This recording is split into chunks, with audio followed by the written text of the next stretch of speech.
Hello friends, welcome to the concept YouTube channel. मेरा नाम है विशाल चौहान और यूपीएससी सीएससी के लिए आर्ट एंड कल्चर की हमने जो सीरीज शुरू करी है उसमें आज हम पढ़ने जा रहे हैं इंडियन क्राफ्ट्स के बारे में।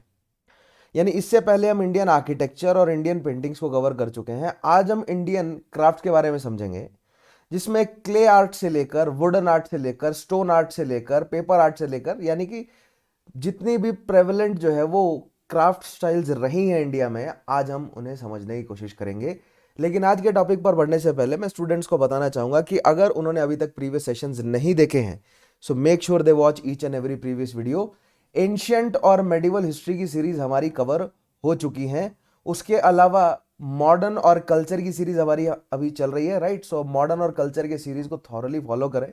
उनमें जो सवाल मैंने पूछे उन सवालों के जवाब मुझे कमेंट में दें और अपना फीडबैक जरूर प्रोवाइड करें कि आपको सेशन अच्छे लग रहे हैं, बुरे लग रहे हैं, जैसा भी फील कर रहे हैं, राइट। सो इंडियन क्राफ्ट के साथ आज हमें शुरू करना है आज का ये सेशन। लेकिन इन सभी सेशंस के आपको पीडीएफ कहाँ से मिलेंगे? मेरे Telegram channel Chauhan sir history. उसके अलावा स्पेशल क्लासेस के लिंक भी आपको टेलीग्राम चैनल पर मिलेंगे। इन स्पेशल क्लासेस में मैंने अभी तक प्रीवियस ईयर क्वेश्चन की सीरीज कवर करा दी है। अभी मोस्ट इंपॉर्टेंट क्वेश्चन की सीरीज चल रही है, राइट। और मोस्ट ऑफ इंपॉर्टेंट क्वेश्चन की सीरीज में हम एंशिएंट और मेडिवल के क्वेश्चंस कर चुके हैं। मॉडर्न और आर्ट एंड कल्चर के क्वेश्चंस हम कवर कर रहे हैं। उसके अलावा अगर आप डीएम करना चाहते हैं अपना कोई भी डाउट मुझे, तो इंस्टा पर आपको मैं इसी नाम से मिल जाऊंगा। सो आप इंस्टाग्राम पर मुझसे जुड़ सकते हैं, ठीक है। उसके अलावा अगर आप अपने घर के कंफर्ट में बैठकर यूपीएससी सीएससी के लिए थॉरली प्रिपेयर करना चाहते हैं, तो अनअकैडमी लेकर आया आपके लिए subscription plans plus and iconic, जिसमें डेली लाइव क्लासेस होंगी, हाईली स्ट्रक्चर्ड कोर्सेज रहेगा, लाइव टेस्ट और क्विजेज आपको मिलेंगे और अनलिमिटेड एक्सेस मिलेगा कंटेंट का, राइट। लेकिन प्लस से बेटर रहता है आइकॉनिक प्लान, क्योंकि आइकॉनिक में ऑब्वियसली पर्सनल गाइडेंस एक बहुत बेहतरीन फीचर है। टेस्ट एनालिसिस मिलेगा आपको एक्सपर्ट गाइडलाइंस मिलेगी, स्टडी मटेरियल मिलेगा आपको और स्टडी प्लानर भी। उसके अलावा 10% डिस्काउंट अगर आप चाहते हैं तो डेफिनेटली कोड यूज कीजिएगा चौहान सर हिस्ट्री, क्योंकि इंडिया के टॉप एजुकेटर से पढ़ने को मौका मिलता है आपको अगर आप सब्सक्राइब करते हैं प्लस ये आइकॉनिक प्लान्स को, right. Weekly one on one personal mentoring बहुत बेहतरीन इनिशिएटिव है अनअकैडमी का, राइट। एनरोल करने के लिए ये लिंक आपको हर वीडियो के नीचे मिल जाएगा। उसके अलावा 1 ईयर के बैचेस, 2 ईयर के बैचेस, एनसीईआरटी बैचेस शुरू हो चुके हैं। सब्सक्राइब करें और इन बैचेस का फायदा उठाएं। और अगर आप एक साथ पेमेंट नहीं करना चाहते हैं या नहीं कर सकते हैं, तो लोन फॉर यूपीएससी आप ही के लिए एक बहुत बेहतरीन इनिशिएटिव है। इसमें कोई प्रोसेसिंग फीस नहीं है, कोई इंटरेस्ट रेट नहीं रहेगा, 2 घंटे के अंदर अप्रूवल हो जाएगा, कोई हिडन चार्ज नहीं, बहुत मिनिमल सा पेपर वर्क और बहुत फ्लेक्सिबल टेन्योर। ये लिंक अवेलेबल है, मेक श्योर आप इस लिंक को एक्सेस करें और तैयारी अपनी शुरू करें, राइट। उसके अलावा test series, pre test series available है, Rise, world affairs, Unacademy, Pathfinder. Unlock करने के लिए कोड यूज करें चौहान सर हिस्ट्री, राइट। और अनअकैडमी कॉम्बैट हर संडे स्कॉलरशिप टेस्ट होता है, हिंदी और इंग्लिश दोनों में अवेलेबल है। आप अपनी एंड्रॉइड एप्लीकेशन पर भी दे सकते हैं। टॉप रैंकर्स को स्कॉलरशिप मिलती है, तो जो सब्सक्रिप्शन प्लान्स हैं उनको अगर आप स्कॉलरशिप के माध्यम से लेंगे तो आपको और बेटर रहेगा। एनरोल करने के लिए कोड यूज करें चौहान सर हिस्ट्री, राइट। शुरू करते हैं आज का हमारा टॉपिक। आज हमें इंडियन क्राफ्ट्स के बारे में समझना है। तो इंडियन क्राफ्ट्स को वैसे तो मैं इन स्टेटमेंट्स के माध्यम से आपको डिटेल में समझाऊंगा ही, लेकिन जैसे कि मैंने बोला ना, ये प्री ओरिएंटेड सेशंस हैं। अभी हम प्री के लिए सिलेबस कवर कर रहे हैं, है ना। तो अगर ये प्री ओरिएंटेड सेशन है तो आप लोगों को अच्छे से पता होना चाहिए कि हम जो है वो टाइप ऑफ क्वेश्चंस पर हमारा ज्यादा ध्यान रहेगा, ठीक है। और आर्ट एंड कल्चर में प्री ओरिएंटेड सेशंस में हमारे पास किस तरह के टाइप ऑफ क्वेश्चन के होते हैं, तो सोर्स ऑफ हिस्ट्री तो खैर हम यहां पर कंसीडर नहीं करेंगे, ठीक है। हम यहां कंसीडर करेंगे किस तरह के क्वेश्चंस को, जैसे कि प्रोसेस ऑफ चेंज, है ना। कि मान लीजिए अगर आप किसी भी क्राफ्ट की बात, फॉर एग्जांपल अगर आप क्ले मॉडलिंग की बात कर रहे हैं या पॉटरी मेकिंग की भी बात करें, तो प्री हिस्टोरिक टाइम से प्रेजेंट तक जो है वो क्या चेंज आया, सो प्रोसेस ऑफ चेंज क्या है क्राफ्ट मेकिंग में, राइट। उसके अलावा क्राफ्ट मेकिंग की साइट्स कहाँ पर है, कहाँ पर किस तरह की क्राफ्ट बनाई जाती है, राइट। उनकी डिफाइनिंग कैरेक्टरिस्टिक्स क्या है, उनकी क्रोनोलॉजीज क्या है, तो इस तरह के क्वेश्चंस बनते हैं। सो हम इसी तरह के क्वेश्चन पर हमारा खासा ध्यान रहेगा। तो फैक्चुअल क्वेश्चन जो है वो हमारे पास यहाँ से ज्यादा निकल कर आएगा। जो कॉन्सेप्ट है उस कॉन्सेप्ट का इस्तेमाल करेंगे हम GS1 के लिए। तो जो कॉन्सेप्ट आज के सेशन से निकल कर आएगा वो हमें GS1 में मदद करने जा रहा है। सो मेक श्योर कि आप कॉन्सेप्ट और फैक्ट्स दोनों के लिए अपने रिसेप्टर्स जो हैं वो तैयार रखें, ठीक है। अभी तक हम क्या पढ़ चुके हैं? अभी तक इंडियन आर्किटेक्चर और इंडियन पेंटिंग्स को हम कवर कर चुके हैं। अब हम इंडियन क्राफ्ट देखने जा रहे हैं। एक ही सेशन में मैं पूरा इंडियन क्राफ्ट्स कवर करा दूंगा, ठीक है। जितने भी मोस्ट इंपॉर्टेंट क्वेश्चंस हैं उनको हम कवर कर लेंगे, बाकी आपको मैं मोस्ट इंपॉर्टेंट क्वेश्चन ज्यादा से ज्यादा पॉइंट जो है वो सेशन में कवर कर दूंगा, राइट। और जो बाकी बचे खुचे पॉइंट्स होंगे वो मोस्ट इंपॉर्टेंट क्वेश्चन की जब हम सीरीज करेंगे उसमें कवर हो जाएंगे, ठीक है ना। पहला पॉइंट देखिएगा, the history of Indian handicraft goes back to almost 5000 years from now. तो आप ये मान सकते हैं कि नियो चालको जो पीरियड है ना, नियो चालकोलिथिक जो पीरियड है, यहां से आपका हैंडीक्राफ्ट जो है वो शुरू हो जाता है। जब से इंसान ने मिट्टी का इस्तेमाल, क्ले का इस्तेमाल करके बर्तन बनाना शुरू कर दिया, टेराकोटा बनाना शुरू कर दिया, राइट, वहां से आपको इंडियन हैंडीक्राफ्ट जो है वो डेवलप होता हुआ शुरू हो जाएगा, दिख जाएगा। और वो घटनाएं जो है वो लगभग 5000 साल पहले हुई, ठीक है।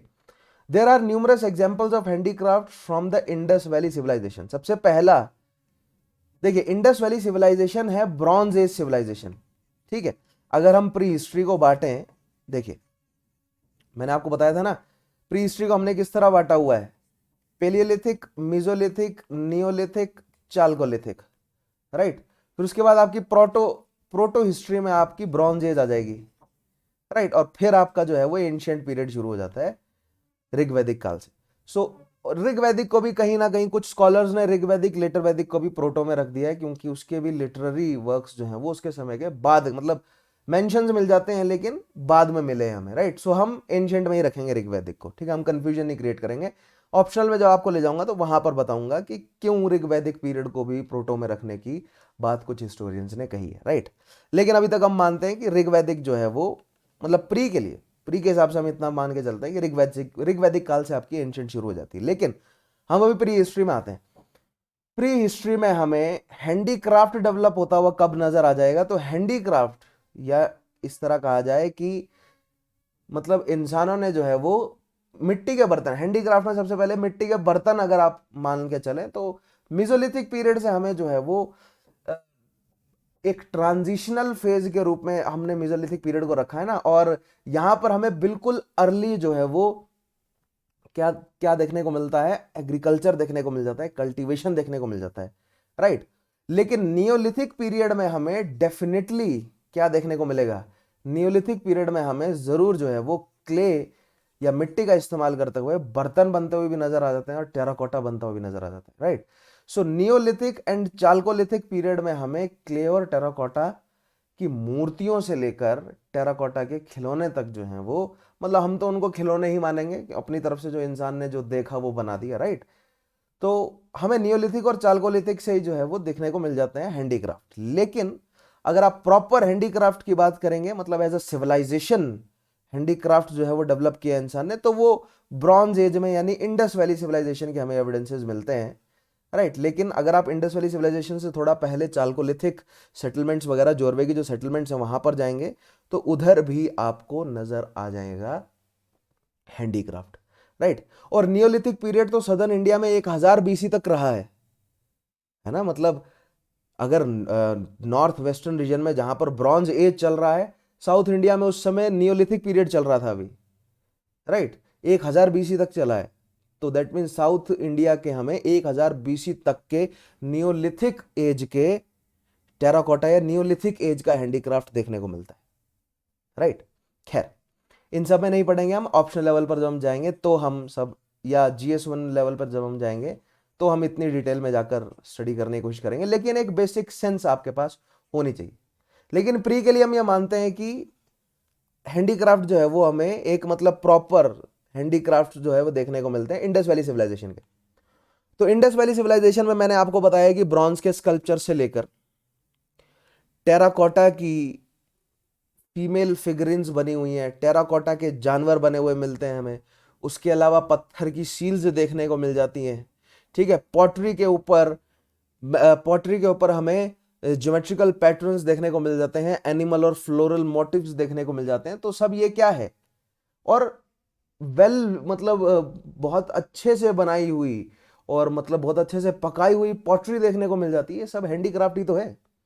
और इंडस वैली सिविलाइजेशन से हमें हैंडीक्राफ्ट दिखना शुरू हो जाता है इंडियन सबकॉन्टिनेंट, राइट।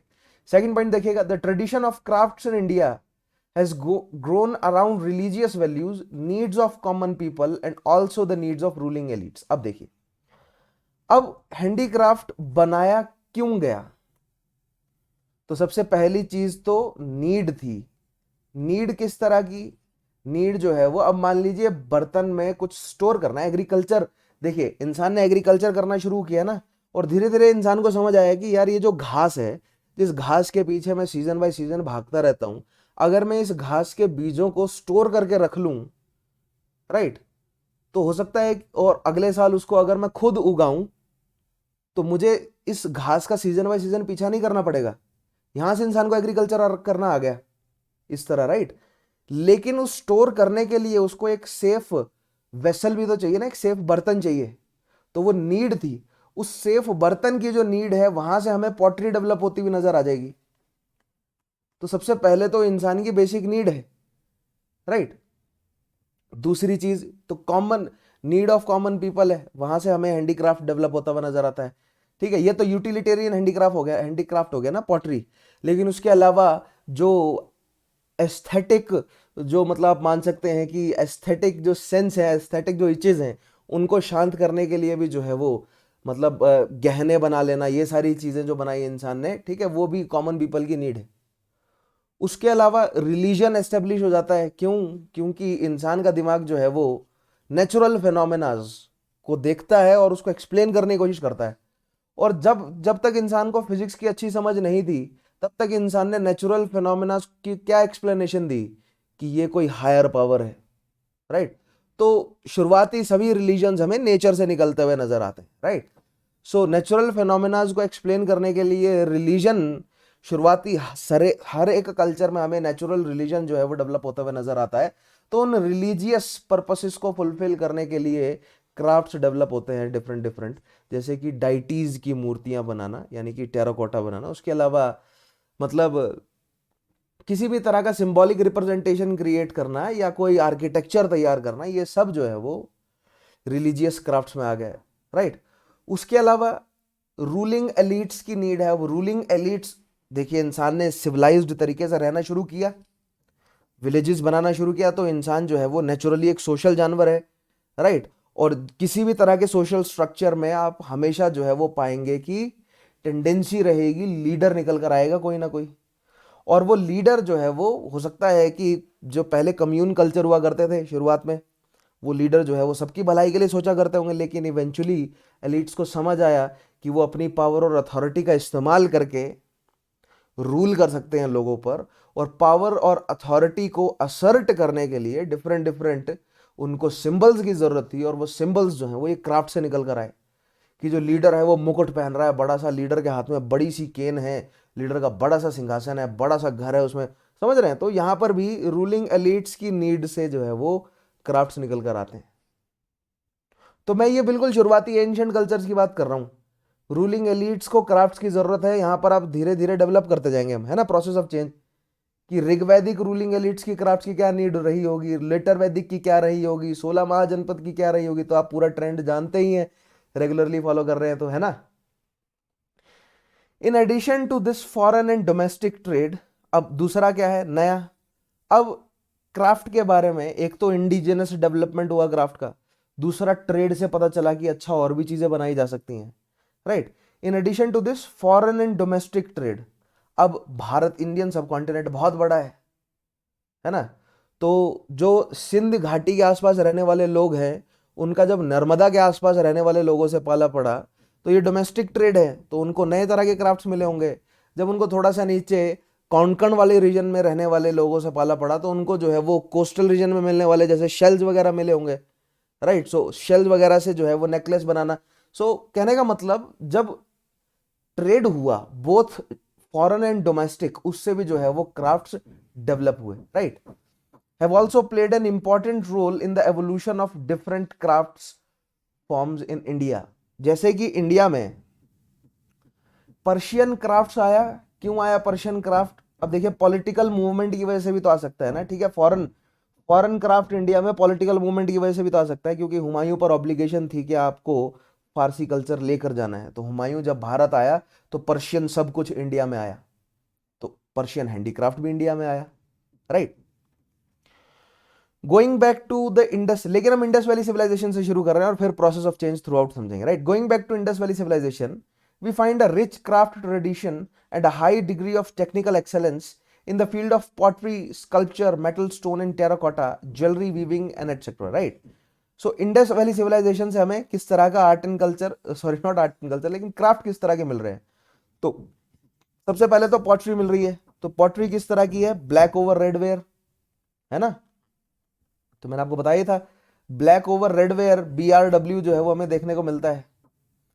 ऋग वैदिक काल में हमें पेंटेड ग्रे वेयर देखने को मिल रहा है। फिर हमें उसके बाद 16 महाजनपद तक आप मुझे बताइए कमेंट में कि कौन सा वेयर हमें देखने को मिलता है, ठीक है। उसके अलावा टेराकोटा देखने को मिल रहा है, हमें मेटल वर्क देखने को मिल रहा है। सिंस मेटल एज शुरू हो जाती है ना आईवीसी से, ब्रॉन्ज एज शुरू हो गई, तो हमें मेटल फिगरिंग्स देखने को मिल रही है। The Harappa craftsman not only created to all local needs but traded with outside world via sea routes. हमें लोथल में जो पोर्ट मिला है, हमें सुरकोताड़ा से जो एविडेंसेस मिले हैं, ठीक है, यहां से हमें पता चलता है कि Harappan people, both mature and post Harappan people जो है वो सी ट्रेड से जुड़े हुए थे अरेबियन कंट्रीज से। नॉट जस्ट अरेबियन, लेकिन इंडियन पेनिनजुलर जो मतलब ट्रेड है वहां से भी जुड़े हुए थे, right. So that means culture का जो है वो इन्फ्लक्स बाहर से इंडिया की तरफ भी था। खासतौर पे कल्चर में क्या पढ़ रहे हैं हम, क्राफ्ट्स का, right, different type of crafts का। इन वैदिक एज की बात करें, इंडस वैली से वैदिक की तरफ आते हैं। We find numerous references in Vedas of artisans involved in pottery making, weaving, wood crafts etcetera. वेदों में हमें डिफरेंट डिफरेंट क्राफ्ट्स के बारे में जानकारी मिलती है कि पॉटरी को बनाया जा रहा है, राइट, वीविंग की जा रही है। उसके अलावा वुड क्राफ्ट किया जा रहा है, मेटल क्राफ्ट किया जा रहा है, लेदर क्राफ्ट किया जा रहा है। तो इन सब की जानकारी हमें ऋग्वेद में मिलती है। ऋग्वेद में आर्कियोलॉजिकल एविडेंसेस कम मिले हैं हमें, देखिए that is the difference between IVC and Rigvedic period या वैदिक एज पूरा, ठीक है। आईवीसी और वैदिक एज पूरा, ऋग्वैदिक प्लस लेटर वैदिक में डिफरेंस ये है कि आईवीसी के हमारे पास आर्कियोलॉजिकल एविडेंस है, लिटरेरी है वो पढ़ा नहीं जा रहा, और वैदिक एज के हमारे पास लिटरेरी एविडेंस है, आर्कियोलॉजिकल एविडेंस उसको बैक करते हुए बहुत कम है, मिल नहीं रहे, या ठीक से अभी तक रिसर्च हुई नहीं है, इस तरह भी कहा जा सकता है, ठीक है। तो अभी तक लिटरेरी सोर्सेज है। सो ऋग्वैदिक पीरियड की जब भी बात चलती है तो लिटरेरी सोर्सेज में जो लिखा है हम उसको ही आधार मानकर हिस्ट्री को कंस्ट्रक्ट करते हैं, है ना। The Rigveda refers to a variety of pottery made from clay, wood and metal. तो ऋग्वैदिक पीरियड की हमारे पास पेंटेड ग्रे वेयर है, ठीक है। ऋग्वैदिक पीरियड का हमारे पास आर्कियोलॉजिकल सोर्स पॉटरी के फॉर्म में तो है, राइट, लेकिन जैसे वुड वर्क है, लेदर वर्क है, वो सर्वाइव नहीं किया होगा, है ना, पेरिश हो गया होगा अभी तक। या उसके अलावा और भी बहुत सारी चीजें वेदों में लिखी है जो कि हमें नहीं मिलती, लेकिन जो पॉटरी ऋग्वैदिक पीरियड में जो लिखी गई है, राइट, ऋग्वेदों में जो पॉटरी का मेंशन किया गया है वो पेंटेड ग्रे वेयर हमें जरूर देखने को मिलता है। तो ऋग्वैदिक पीरियड की पॉटरी PGW और इंडस वैली सिविलाइजेशन की पॉटरी जो है वो ब्लैक ओवर रेड वेयर, ध्यान रखना है आपको, ये हम ऑलरेडी एस्टेब्लिश कर चुके हैं। ये जो ब्लैक ओवर रेड वेयर है ये आप चालकोलिथिक पीरियड से मान के चल सकते हैं कि चालको और इनफैक्ट नियोलिथिक पीरियड से रेड वेयर तो चल ही रहा है। रेड वेयर और रेड वेयर आप black over red where in fact आज तक चल रहा है। इंडस वैली सिविलाइजेशन वाला ये जो ब्लैक ओवर रेड वेयर है आज भी आपके घर, अगर आप गर्मी का माहौल है आपके घरों में जो है वो मटके होंगे, देखिएगा वो मटके लाल रंग के होंगे, उसके ऊपर ब्लैक कलर से जो है वो डिजाइन होगा ऊपर, कोई भी मतलब हो सकता है कि कोई फ्लोरल मोटिव हो, एनिमल मोटिव हो या ज्योमेट्रिक पैटर्न्स बने हो, राइट। तो वो क्या है, वो ब्लैक ओवर रेड वेयर ही तो है, राइट। और वो इंडस वैली सिविलाइजेशन इनफैक्ट उससे पहले से चल रहा है, लेकिन रेड वेयर उससे पहले से है, इंडस वैली सिविलाइजेशन से पहले से, लेकिन ब्लैक ओवर रेड वेयर हमें आईबीसी से देखने को मिलेगा, है ना। There is a reference to weavers and weaving, weavers के बारे में जानकारी ऋग्वेद में दिए गए, तो बहुत इंपॉर्टेंट पॉइंट है, ध्यान रखिएगा। नेक्स्ट आएगा ऋग्वेद या वैदिक एज के बाद आता है आपका 16 महाजनपद जो कि डेवलप होता है मॉडर्न एम्पायर में। तो मॉडर्न एज की अगर हम बात करें, we find great development in the field of sculpture, क्योंकि मॉडर्न पीरियड तक आते आते, मॉडर्न एज तक आते आते सेकेंड अर्बनाइजेशन जो है वो पीक कर चुका था, है ना। बहुत सारे अर्बन सेंटर्स डेवलप हो गए थे, और अर्बन सेंटर्स का मतलब क्या होता है, वहां पर एग्रीकल्चर नहीं हो रहा, अन्य तरह की फैक्ट्रीज हैं वहां पर, है ना, अन्य तरह के प्रोडक्शन हो रहे हैं। दैट मीन्स वहां पर पॉटरी बन रही है, वहां पर मेटल वर्क हो रहा है, वहां पर वीविंग का काम हो रहा है, वहां पर डिफरेंट डिफरेंट तरह के टेक्सटाइल बन रहे हैं, हो सकता है वहां पर ग्लास का काम हो रहा हो। अच्छा, right. Numerous cultures from Bharhut, Mathura, Amravati, Vaishali, Sanchi, ये क्या है, ये सिटीज हैं उस समय की, है ना। Show female figurines adorned with a display of jewelry which continues to inspire contemporary jewelry making। तो हमें ऐसी फीमेल फिगरीन्स मिली हैं जिनके ऊपर जो ज्वेलरी हमें जो है वो बनी हुई दिखती है, उन ज्वेलरी पैटर्न्स का इस्तेमाल जो है वो आज भी किया जा रहा है, राइट। सो यहां पर मौर्य एज के क्राफ्ट के बारे में हमें जानकारी मिल गई, right. The period between first century BCE and first century CE was a period of political confusion as a result of foreign invasion. Post modern period में सबसे पहले जो है वो एंटर करेंगे कौन, इंडो ग्रीक्स। इंडो ग्रीक्स के पीछे साक एंटर करेंगे, साकों के पीछे कुषाण एंटर करेंगे, कुषाणों के साथ साथ पार्थियंस एंटर कर रहे हैं। तो जो पूरा का पूरा वेस्टर्न, नॉर्थ वेस्टर्न जो रीजन है वो डिस्टर्ब रहा, राइट। इस वजह से एक पॉलिटिकल, आप कह सकते हैं, कंफ्यूजन है। और पॉलिटिकल कंफ्यूजन के दौरान जितना भी क्राफ्ट डेवलप हुआ, हमें उसके बारे में कुछ खासी इंफॉर्मेशन नहीं है, लेकिन फिर भी देखते हैं। The impact of this turmoil is visible in the amazing Buddhist sculpture from Takshashila, Begram, Bamiyan, Swat valley. लेकिन बुद्धिज्म के लिए ये पीरियड जो है वो आप कह सकते हैं कि बुद्धिज्म के लिए गोल्डन पीरियड सा रहा ये। क्यों? क्योंकि बुद्धिस्ट खास तौर पे बुद्ध की मूर्तियां हमें पहली बार डेवलप होती हुई नजर आई, ठीक है, जो कि इंडो ग्रीक से शुरू हुआ और फिर कुषाण उसको हाइट्स पर ले गए। लेकिन अन्य हैंडीक्राफ्ट्स जो इंडिया के पुराने हैंडीक्राफ्ट्स थे वो हमें थोड़े से शेडो में जाते हुए नजर आए। During the Kushan period, jewellery, sculpture, textile making, leather products, metal working etcetera were main handicrafts that assimilated foreign influences used minimum accordance with the Indian setting, right? So ये मैं कहना चाह रहा हूं कि जो मौर्य पीरियड की जो इंडियन हैंडीक्राफ्ट्स थे वो थोड़े से हमें शेडो में जाते हुए नजर आए, और जो फॉरेन इन्फ्लुएंस है वो हमें ज्यादा। इनफैक्ट अगर हम उस समय के सिक्के भी देखें तो जो नॉर्थ वेस्ट फ्रंटियर से आने वाली जो शक्तियां हैं उनके सिक्के हमें ज्यादा देखने को मिलते हैं, और कुषाणों के सिक्के हमें सबसे ज्यादा देखने को मिलते हैं, राइट। और कुषाणों का मेटल वर्क, क्योंकि कुषाण क्या थे, ये जो यूची ट्राइब है ये घोड़े पर बैठने वाली ट्राइब थी, तो ये घोड़ों से रिलेटेड बहुत सारे एलिमेंट ले गए अपने साथ, जैसे कि सैडल मेकिंग, है ना, जो काठी होती है घोड़े की, लेदर का काम होता है सैडल मेकिंग का, तो लेदर वर्क यहाँ पर हमें बड़े लेवल पर देखने को मिलता है। उसके अलावा अन्य कई तरह के जो है वो टेक्स, क्योंकि ये ठंडे एरिया से आए तो टेक्सटाइल वर्क हमें इनका जो है वो सीखने को मिला, मतलब भारत में देखने को मिला इनका। तो खैर जब हम ऑप्शन लेवल पर जाएंगे तब हम कुषाणों को डिटेल में पढ़ेंगे और उनके द्वारा लाए गए प्रोडक्ट्स को अच्छे से हम स्टडी करेंगे। लेकिन अभी केवल आपके लिए आप प्रोसेस ऑफ चेंज समझ रहे हैं, ये अभी प्री के लेवल, इंपॉर्टेंट प्री के लेवल के क्वेश्चन भी नहीं है ये। यहाँ पर केवल मैं आपको प्रोसेस ऑफ चेंज समझा रहा हूँ, एंशिएंट हिस्ट्री में किस तरह क्राफ्ट में क्या क्या चेंज आया, राइट। नेक्स्ट पॉइंट, उसके बाद आती है Gupta age, so rapid advancement in field of handicrafts and art form. So Gupta age को तो गोल्डन एज इसीलिए कहा जाता है क्योंकि कल्चर डेवलप हुआ, और कल्चर में जो है वो क्राफ्ट भी डेवलप हुआ, हैंडीक्राफ्ट डेवलप हुआ। क्यों? क्योंकि डिसेंट्रलाइजेशन हुआ, और डिसेंट्रलाइजेशन की वजह से छोटे छोटे जो है वो एडमिनिस्ट्रेटिव पॉकेट्स नजर आए हमें, और उन एडमिनिस्ट्रेटिव पॉकेट्स ने अपनी अपनी कैपेसिटी में आर्टिस्ट को पैट्रोनाइज किया, और उन आर्टिस्ट ने जो है वो डिफरेंट डिफरेंट हैंडीक्राफ्ट्स को डेवलप किया, राइट। और जिसमें हमें indigenous elements as well as north west frontier से आए हुए जितनी भी शक्तियां हैं उन सब के एलिमेंट्स मिक्स होते हुए नजर आएंगे, right. The murals at Ajanta and Ellora bear testimony to it, ठीक है। तो यहां पर म्यूरल हमें पेंटिंग अजंता और अलोरा में देखने को मिलती है इस पीरियड के बाद की। In the medieval period handicraftsman flourished in the field of pottery, weaving, wood carving, metal working, jewellery etcetera. Medieval period में आएंगे हम, तो मिडिवल पीरियड में दिल्ली सल्तनत एंटर करेंगे, ठीक है। उसके बाद मुगल्स एंटर करेंगे इंडिया में, और ये नॉर्थ इंडिया की बात है ना, लेकिन दक्षिण भारत में भी ऐसे जो है वो राज्य डेवलप होंगे जिनका बहुत स्ट्रॉन्ग ट्रेड रहेगा, ठीक है। अर्ली मिडिवल पीरियड में चोलों की बात कर लें, ठीक है, या आप चालुक्यों की बात करें, राष्ट्रकूटों की भी बात करें, इन्होंने बढ़ चढ़कर ट्रेड किया है साउथ ईस्ट एशिया में भी, और फारस मतलब पर्शिया में भी, अरेबियन रीजन से भी, इनफैक्ट रोमन्स तक या यूरोपियंस तक इन्होंने बढ़ चढ़कर ट्रेड किया है। तो भारत के प्रोडक्ट की डिमांड हर जगह थी। क्यों? क्योंकि इंडियन क्राफ्टमैन जो है वो बहुत एलीट थे। सो अर्ली मेडिवल से लेकर मेडिवल पीरियड में भी आपको देखने को मिलेगा कि गुजरात, राजस्थान के जो क्राफ्ट्समैन है उनको बगदाद ले जाया जाएगा, और बगदाद ले जाकर जो है वो उनसे वहां पर मतलब डिफरेंट डिफरेंट क्राफ्ट्स जो है वो करवाए जाएंगे। ठीक है।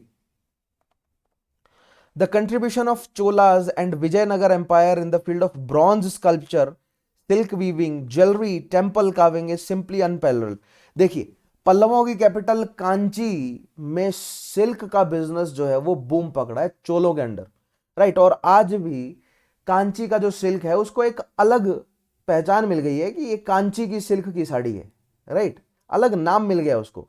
उसके अलावा विजयनगर एम्पायर ने ईस्ट कोस्ट वेस्ट कोस्ट जो पूरा ट्रेड है उसको जिस तरह डोमिनेट किया, और ब्रॉन्ज स्कल्पचर्स में जिस तरह उन्होंने इन्वेस्ट किया है ना, ठीक है, वो काफी बड़ी अचीवमेंट है उनकी, राइट। तो silk weaving, jewellery, temple carving, क्योंकि चोला पीरियड से जो है वो आपको क्या देखने को मिलता है, Dravida style of temple architecture peak करता हुआ नजर आता है ना।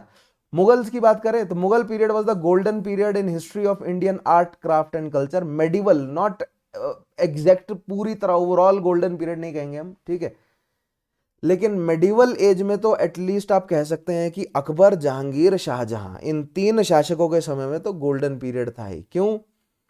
क्योंकि अकबर के समय लिटरेरी वर्क ने पीक किया, जहांगीर के समय पेंटिंग ने पीक किया, और फिर शाहजहां के समय आर्किटेक्चर ने पीक किया। लेकिन नॉट जस्ट दैट, अन्य क्राफ्ट्स ने भी जो है वो पीक किया। क्यों? क्योंकि अकबर ने जितनी भी बिल्डिंग्स बनवाई हैं उसमें उसने राजपूती और इस्लामिक दोनों एलिमेंट्स को जोड़ा, और इस्लामिक में भी किसको, फारसी और राजपूती एलिमेंट्स जो है वो हमें जुड़ते हुए नजर आएंगे। ठीक है।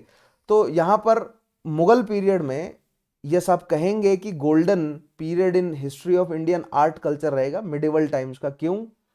क्योंकि हमें बोथ पर्शियन और राजपूती कल्चर दोनों ही फ्लरिश होता हुआ नजर आ रहा है, क्योंकि दोनों को जोड़ने की कोशिश करी अकबर ने, और काफी अच्छे से वो एक दूसरे में फ्यूज भी हो गए, है ना। और काफी पॉजिटिव रिजल्ट निकल कर आए दोनों कस्टम्स और दोनों कस्टमरीज और दोनों सोसाइटीज के लिए। The Mughals brought with them a rich heritage. The Mughals introduced method like inlay work, पीतरा Deora, ठीक है। उसके अलावा ग्लास एंग्रेविंग। अब देखिए, ग्लास तो इंडिया में पहले भी बन रहा था, लेकिन एंग्रेव्ड ग्लास नहीं बन पा रहा था इंडिया में। और ये जो एंग्रेव्ड ग्लास है ये पर्शियन टेक्निक्स हैं, राइट। और मुगल्स अपने साथ पर्शियन क्राफ्ट लेकर आए हैं अपने साथ, राइट। कारपेट वीविंग एक पर्शियन क्राफ्ट है। इंडिया में भी कारपेट बन रहे हैं, नो डाउट। चाइना वाले कारपेट इंडिया में आ रहे हैं, नो डाउट। लेकिन जो पीक है कारपेट वीविंग की वो पर्शिया के पास है, और वो पर्शियन कारपेट वीविंग इंडिया में आती है। उसके अलावा ब्रोकेड्स हो गया, ठीक है, अनेमलिंग हो गई, इस तरह की, यानी कि ऊपर लेयर चढ़ाना, चाहे वो सोने की लेयर चढ़ाई जा रही हो या किसी भी मेटल की लेयर चढ़ाई जा रही है, कांच की लेयर चढ़ाई जा रही हो, तो इस तरह के जो मतलब नई टेक्निक्स हैं क्राफ्ट की, मुगल्स अपने साथ लेकर आए। ठीक है, बहुत इंपॉर्टेंट पॉइंट है। पर्शियन कल्चर बहुत रिच कल्चर था, और उस कल्चर को मुगल्स अपने साथ लेकर आए, और राजपूती कल्चर भी बहुत मिक्स था, और दोनों को फ्यूज कर दिया गया। ठीक है। अब एक एक करके जो है वो डिफरेंट क्राफ्ट्स के बारे में स्टडी करते हैं। तो अभी तक आपको पैटर्न समझ आ गया ना, इंडस वैली सिविलाइजेशन से हमें मुगल पीरियड तक का क्या पैटर्न नजर आया है क्राफ्ट डेवलपमेंट का, राइट। अब हम एक एक करके जो है वो एग्जांपल्स उठा लेते हैं, यहां से आपको फैक्ट्स मिलने शुरू हो जाएंगे। अब अभी तक कॉन्सेप्ट तैयार किए हमने, अब हमें यहां से फैक्ट्स मिलने शुरू हो जाएंगे, जुड़े रहिए, राइट। सबसे पहले क्ले या टेराकोटा की बात करें तो इंडियन पॉटरी की बात करते हैं। Like all other handicrafts and crafts, the tradition of pottery making is India is very old. तो सबसे शुरुआती क्राफ्ट मेकिंग आप कहेंगे तो सबसे अर्लीस्ट क्राफ्ट मेकिंग में से पॉटरी जो है वो आपको मिल जाएगी, right. The ancient pottery of country speaks volumes about its civilisation. Pottery is one of those important mediums through which man have express their emotions. तो अपने इमोशंस को एक्सप्रेस, देखिए पॉटरी इंडिया में एक बहुत जबरदस्त कला है आज भी, नॉट जस्ट इंडिया में, लेकिन जहां जहां पर आप ये मान सकते हैं एग्जॉटिक पॉटरी होती है, आपको दिखेगा कि इंसान, मतलब जो भी आर्टिस्ट हैं वो अपने इमोशंस को एक्सप्रेस करने की कोशिश करते हैं उन पॉटरी से। तो शुरुआत एक यूटिलिटेरियन, ये ना, बर्तन की तरह हुई थी ना, बर्तन बनाना है, एक यूटिलिटी के लिए डेवलप किया गया था पॉटरी को, but gradually it became an art form. Indians ने जो है वो आर्ट परफॉर्म करनी शुरू कर दी। सो भले ही शेप देना हो, बहुत सारी डिफरेंट डिफरेंट शेप्स, और फिर शेप बनने के बाद उसके ऊपर जो है वो मतलब पेंटिंग्स करनी हो, या उसके ऊपर मतलब डेलिकेट जो है वो कई सारे एलिमेंट, इंस्क्रिप्शन ही क्यों ना करना हो, रिलीफ ही क्यों ना बनाना हो, तो दैट मीन्स कई तरीके से जो है वो आप अपने इमोशंस को एक्सप्रेस कर सकते हैं क्ले मॉडलिंग से, राइट, या पॉटरी से।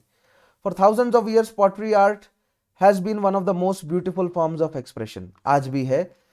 अ piece of pottery has a visual message in shape and colour, we can say, है ना।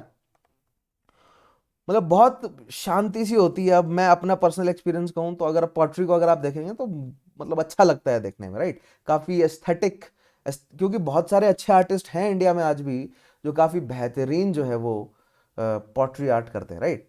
Over the time India simple style of moulding clay went into an evolution, a number of distinct style emerged from इस this simple style. ठीक है, अब उन distinct styles को देखते हैं क्या क्या है वो। Some of the most popular है unglazed pottery, glazed pottery and terracotta. तो सबसे पहले तो अनग्लेज पॉटरी क्या होती है? Oldest form of pottery practised in India. ठीक है, ध्यान रखिएगा, oldest form of pottery unglazed pottery. Second है glazed pottery. This era of pottery begin in 12th century CE. This type of pottery contains a white background and has blue and green patterns, right? So glaze pottery में आपको दिखेगा highly polished, ऐसा लगेगा कि almost कांच की बनी हुई है। ठीक है, तो मिट्टी के बर्तन के ऊपर जो है वो, मतलब आप मान के चलिए कि कांच की ही लेयर लगा दी गई। ठीक है, तो व्हाइट बैकग्राउंड के ऊपर ब्लू और ग्रीन पैटर्न्स बनाए जाते हैं, तो ये बहुत बेहतरीन होती है ग्लेज पॉटरी, राइट। और लास्ट है टेराकोटा स्कल्पचर्स बनाए जाते हैं। अब टेराकोटा स्कल्पचर तो मैंने आपको बोला ना, चालगोलिथिक पीरियड के हमें मिलते हैं देखने को। Terracotta is the term use for unglazed earthenware. ठीक है, मतलब मिट्टी का बर्तन बनाया गया, उसको पकाया गया, लेकिन उसके ऊपर किसी तरह की शाइनी लेयर नहीं चढ़ाई गई। अब वो शाइनी लेयर हो सकता है कि सिलिका की चढ़ाई जा रही हो, यानी कांच की चढ़ाई जा रही हो, या अन्य किसी और मटेरियल की एक शाइनी सी, एक पॉलिश वाली लेयर, मतलब एक बहुत स्मूथ या शाइनी सी या एक पॉलिश लेयर चढ़ाई जा रही है, राइट। सेरामिक लेयर आप बोल सकते हैं। And for ceramic sculpture made in it, Indian sculpture made heavy use of terracotta from a very early period, with stone and metal sculptures being rather rare, and in more sophisticated areas had largely abandoned modeling of using molds by the 1st century BCE, right? अब देखिए, आज भी आप ग्रामीण क्षेत्रों में मेलों में जाएंगे तो आपको मिट्टी के खिलौने मिल जाएंगे। ठीक है, और ये जो मिट्टी के खिलौने हैं यही है टेराकोटा। और ये टेराकोटा मैंने आपको बोला कि चालकोलिथिक पीरियड से मौजूद है इंडिया में, राइट। क्ले टॉयज की बात करते हैं, मिट्टी खिलौने जिनके बारे में मैंने कहा, right. Clay is a material that is naturally available from earth. मिट्टी को आप छान दें, फाइन मतलब जो मिट्टी होगी that is clay, right. India has the finest tradition of making of toys and it dates back over 5,000 years, तो चालकोलिथिक पीरियड से है। The first clay toy that archaeologists unearthed was that of a child and a mother, which is symbol of motherly love. तो बहुत ही important point है, सबसे पहला clay toy आपको child और मदर का देखने को मिलता है इंडिया से, right. In West Bengal, other than making clay images of gods and goddesses, they make images of temple huts, domestic animals, peasants and dancing figures that are brightly colored. So clay modeling हमें कहां पर देखने को मिल रही है? Waste Bengal में। Waste Bengal में देखिए, वेस्ट बंगाल फेमस है अपनी क्ले की मूर्तियों के लिए, है ना। तो गॉड्स एंड गॉडेसेस की बहुत बेहतरीन मूर्तियां बनाई जाती हैं, हाईली डिटेल्ड मूर्तियां बनाई जाती हैं, लेकिन उसके अलावा अन्य कई तरह के जो हैं वो क्ले मॉडल्स प्रिपेयर करते हैं, लाइक टेम्पल मॉडल्स, हट मॉडल्स, डोमेस्टिक एनिमल्स, पीजेंट्स वगैरह, राइट। सेकंड आएगा Bihar is also famous for clay modelling, and the clay toys are all of abstract form like herds of elephants or a group of dancers surrounding a particular person etc, which are remarkably beautiful. आज भी ऐसी कई galleries हैं जिसमें बिहार और waste Bengal के reason के जो, और खास तौर पे जो ट्राइबल जो रीजन है ना, वहां की क्ले मॉडलिंग्स तो बहुत फेमस है। ठीक है, तो काफी इंपॉर्टेंट पॉइंट है। नेक्स्ट आएगा आपका कोंडापल्ली इन आंध्र प्रदेश। तो वेस्ट बंगाल, बिहार एंड आंध्र प्रदेश की क्ले मॉडलिंग बहुत इंपॉर्टेंट है, डायरेक्ट सवाल है ये। Make some of the usual dolls and toys out of combination of cow dung, sawdust and clay and coat them with glossy colors. So कहां पर? कोंडापल्ली, आंध्र प्रदेश। काउडोंग मतलब गाय का गोबर, और उसके अलावा सॉडस्ट। सॉडस्ट क्या होती है? जो लकड़ी को काटने के बाद जो डस्ट निकलती है ना, जो बूरा जिसे हम बोलते हैं, जिसको जलाया जाता है चूल्हे में, राइट, उसका और क्ले का इस्तेमाल करके बनाया जाता है। और फिर उसके ऊपर, मतलब ये स्ट्रक्चरल स्ट्रेंथ देने के लिए है सॉडस्ट बेसिकली, और फिर ग्लॉसी कलर उसके ऊपर किया जाता है, that is Kondapalli in Andhra Pradesh. Clay modelling ध्यान रखिएगा, बहुत इंपॉर्टेंट पॉइंट है, डायरेक्ट सवाल है। नेक्स्ट बात करते हैं वुडन क्राफ्ट्स की। तो वुडन क्राफ्ट तो इंडिया में बहुत फेमस है ही, तो हम एग्जांपल्स देखते हैं कि कहाँ कहाँ के वुडन क्राफ्ट फेमस है, right. Each state of India contributes to the rising standards of Indian handicrafts. हमें लगभग हर स्टेट से कुछ ना कुछ जो है वो खास हैंडीक्राफ्ट देखने को मिल जाएगा, है ना। The state of Uttar Pradesh, लेकिन उत्तर प्रदेश की बात करें तो उत्तर प्रदेश में लकड़ी का काम बहुत बढ़ चढ़ कर होता है, right. Is famous for its carved and inlaid wooden handicrafts. So wooden handicrafts के लिए कौन सा राज्य प्रसिद्ध है? Uttar Pradesh. Products made of ebony and mango wood. किन लकड़ियों का? एबनी और मैंगो वुड। ध्यान रखिएगा यहां पर आपको ये जो पूरा वुडन वाला जो पॉइंट है, इसमें किन किन पेड़ की लकड़ी का इस्तेमाल वुडन क्राफ्ट्स के लिए किन किन राज्यों में किया जाता है, ये बहुत इंपॉर्टेंट सवाल है, right. Are known for their elegance, stylish design and long life. Mango wood खास तौर पे यानी फर्नीचर बनता है, और नॉट जस्ट फर्नीचर लेकिन डेकोरेटिव सामान भी बनते हैं, तो काफी एक बहुत मल्टीट्यूड है हैंडीक्राफ्ट का, ठीक है। राजस्थान की बात करें, which is also known best for its handicrafts, has elegant products like carved tables, cabinets, chairs, tables, chests, windows, racks, chessboards, etc. made out of wood. Figurines with inlay and ivory work, lattice work in rosewood. Rajasthan के साथ कौन सी wood जुड़ गई? Rosewood and sandalwood are considered the highlights of handicraft industry. Ivory work क्या? आपका हाथी के दांत का वर्क। इनले का मतलब क्या है? कार्व आउट किया और उसमें कुछ, जैसे पीटरा डियोरा होता है ना, कार्व आउट किया और उसमें जो है वो मतलब मार्बल का टुकड़ा लगा दिया या प्रेशियस स्टोन जो है वो उसमें डाल दिया, तो इनले वर्क जो है वो किया जाता है राजस्थान। बहुत important. Rajasthan has unique concept of painted doors. ये बहुत इंपॉर्टेंट है। पेंटेड डोर्स का कॉन्सेप्ट है जिसके ऊपर रामायण और महाभारत को डिपिक्ट किया जाता है। Depict scenes from epics like Ramayana and Mahabharata. बहुत इंपॉर्टेंट, राजस्थान, राइट। डायरेक्ट सवाल बनते हैं ये। आगे देखते हैं अरुणाचल प्रदेश। नेक्स्ट एग्जांपल आएगा अरुणाचल प्रदेश में। Trees which are used in making wood handicraft are sal, teak and oak. Arunachal Pradesh का साल, टीक और ओक, और खास तौर पर अरुणाचल प्रदेश की ट्राइबल पॉपुलेशन द्वारा बनाया गया craft, right. The tribal population of Arunachal Pradesh crafts exquisite wooden products like dishes, bowls and cups and toys. तो ट्राइबल पॉपुलेशन द्वारा बनाए गए मिट्टी लकड़ी के बर्तन, बहुत important, Arunachal Pradesh. Craftsman of Orissa की बात करें, create handicraft with Ivory inlay work. Ivory यानी कि क्योंकि हाथी बहुत होते हैं तो हाथी के दांत से जो है वो बेहतरीन। अब तो हाथी के दांत पर काम करना जो है वो इलीगल है, लेकिन मेडिवल टाइम्स में बढ़ चढ़कर हाथी के दांत पर काम हुआ है, ठीक है। एंड एलोबरेट कार्विंग्स, आज भी जितनी भी बड़ी फैमिलीज हैं इंडिया की, पर्शिया की, यूरोप की, उन सभी फैमिलीज के घरों में आपको आइवरी देखने को मिल जाएगी। इनफैक्ट ये एक स्टेटस सिंबल था, जिसके पास सबसे ज्यादा बेहतरीन, सबसे बड़े हाथी दांत पर जिसके पास सबसे बारीकी का काम होगा, राइट, आइवरी का स्टेटस सिंबल है। तो जितने भी ऐसे राज्य हैं भारत के जहां पर हाथी बड़ी संख्या में मिलते हैं, वहां पर हाथी दांत पर काम भी बड़ी संख्या में होता है, ठीक है। उनमें से उड़ीसा एक राज्य है। उसके अलावा व्हाइट टीक और rosewood is the mostly use for inlay work and wooden carving. Orissa में लकड़ी व्हाइट टीक और रोजवुड, ध्यान रखना है, डायरेक्ट सवाल है ये। The most attractive products include handicraft idol of. अब उड़ीसा की बात करें और लॉर्ड जगन्नाथ की बात ना करें तो ऐसा हो ही नहीं सकता। तो लॉर्ड जगन्नाथ की हैंडीक्राफ्ट आइडल्स बनती है व्हाइट टीक और रोजवुड लकड़ी से, जिसमें इनले वर्क होता है, और हो सकता है लॉर्ड जगन्नाथ को रिप्रेजेंट जो है वो आइवरी से भी किया जाता हो, ठीक है, ये किया जाता ही है इनफैक्ट, राइट, लेकिन अब तो इलीगल है। आंध्र प्रदेश की बात करें, is a very rich in red sandalwood. तो आंध्र प्रदेश के साथ कौन सी लकड़ी जुड़ गई? रेड सैंडलवुड का वर्क जुड़ गया। Carve panels, columns, framework and traditional dolls, ध्यान रखिएगा। Mythological figurines, furniture and toys are created using neem, teak and mango wood. कहां पर? आंध्र प्रदेश। नीम का इस्तेमाल किया जा रहा है यहां पर। The wooden handicraft industry also specialise in making musical instrument, ठीक है, आंध्र प्रदेश म्यूजिकल इंस्ट्रूमेंट, ध्यान रखिएगा। कश्मीर की बात करें, famous for walnut would craft, ठीक है, वॉलनट वुड क्राफ्ट बहुत इंपॉर्टेंट है, डायरेक्ट सवाल है ये कि कहां पर किस लकड़ी से बन रहा है, तो कश्मीर से वॉलनट वुड क्राफ्ट देखने को मिल रहा है। Hair pattern work is detailed and elaborate. Sandalwood and rosewood are mostly used in Karnataka. Karnataka के साथ जुड़ी हुई कौन सी लकड़ी है? सैंडलवुड और rosewood. Artist with expertise craft wooden items like jewel boxes, lamp shade, trays, puppets and walking sticks. Canes वगैरह बनाते हैं, right.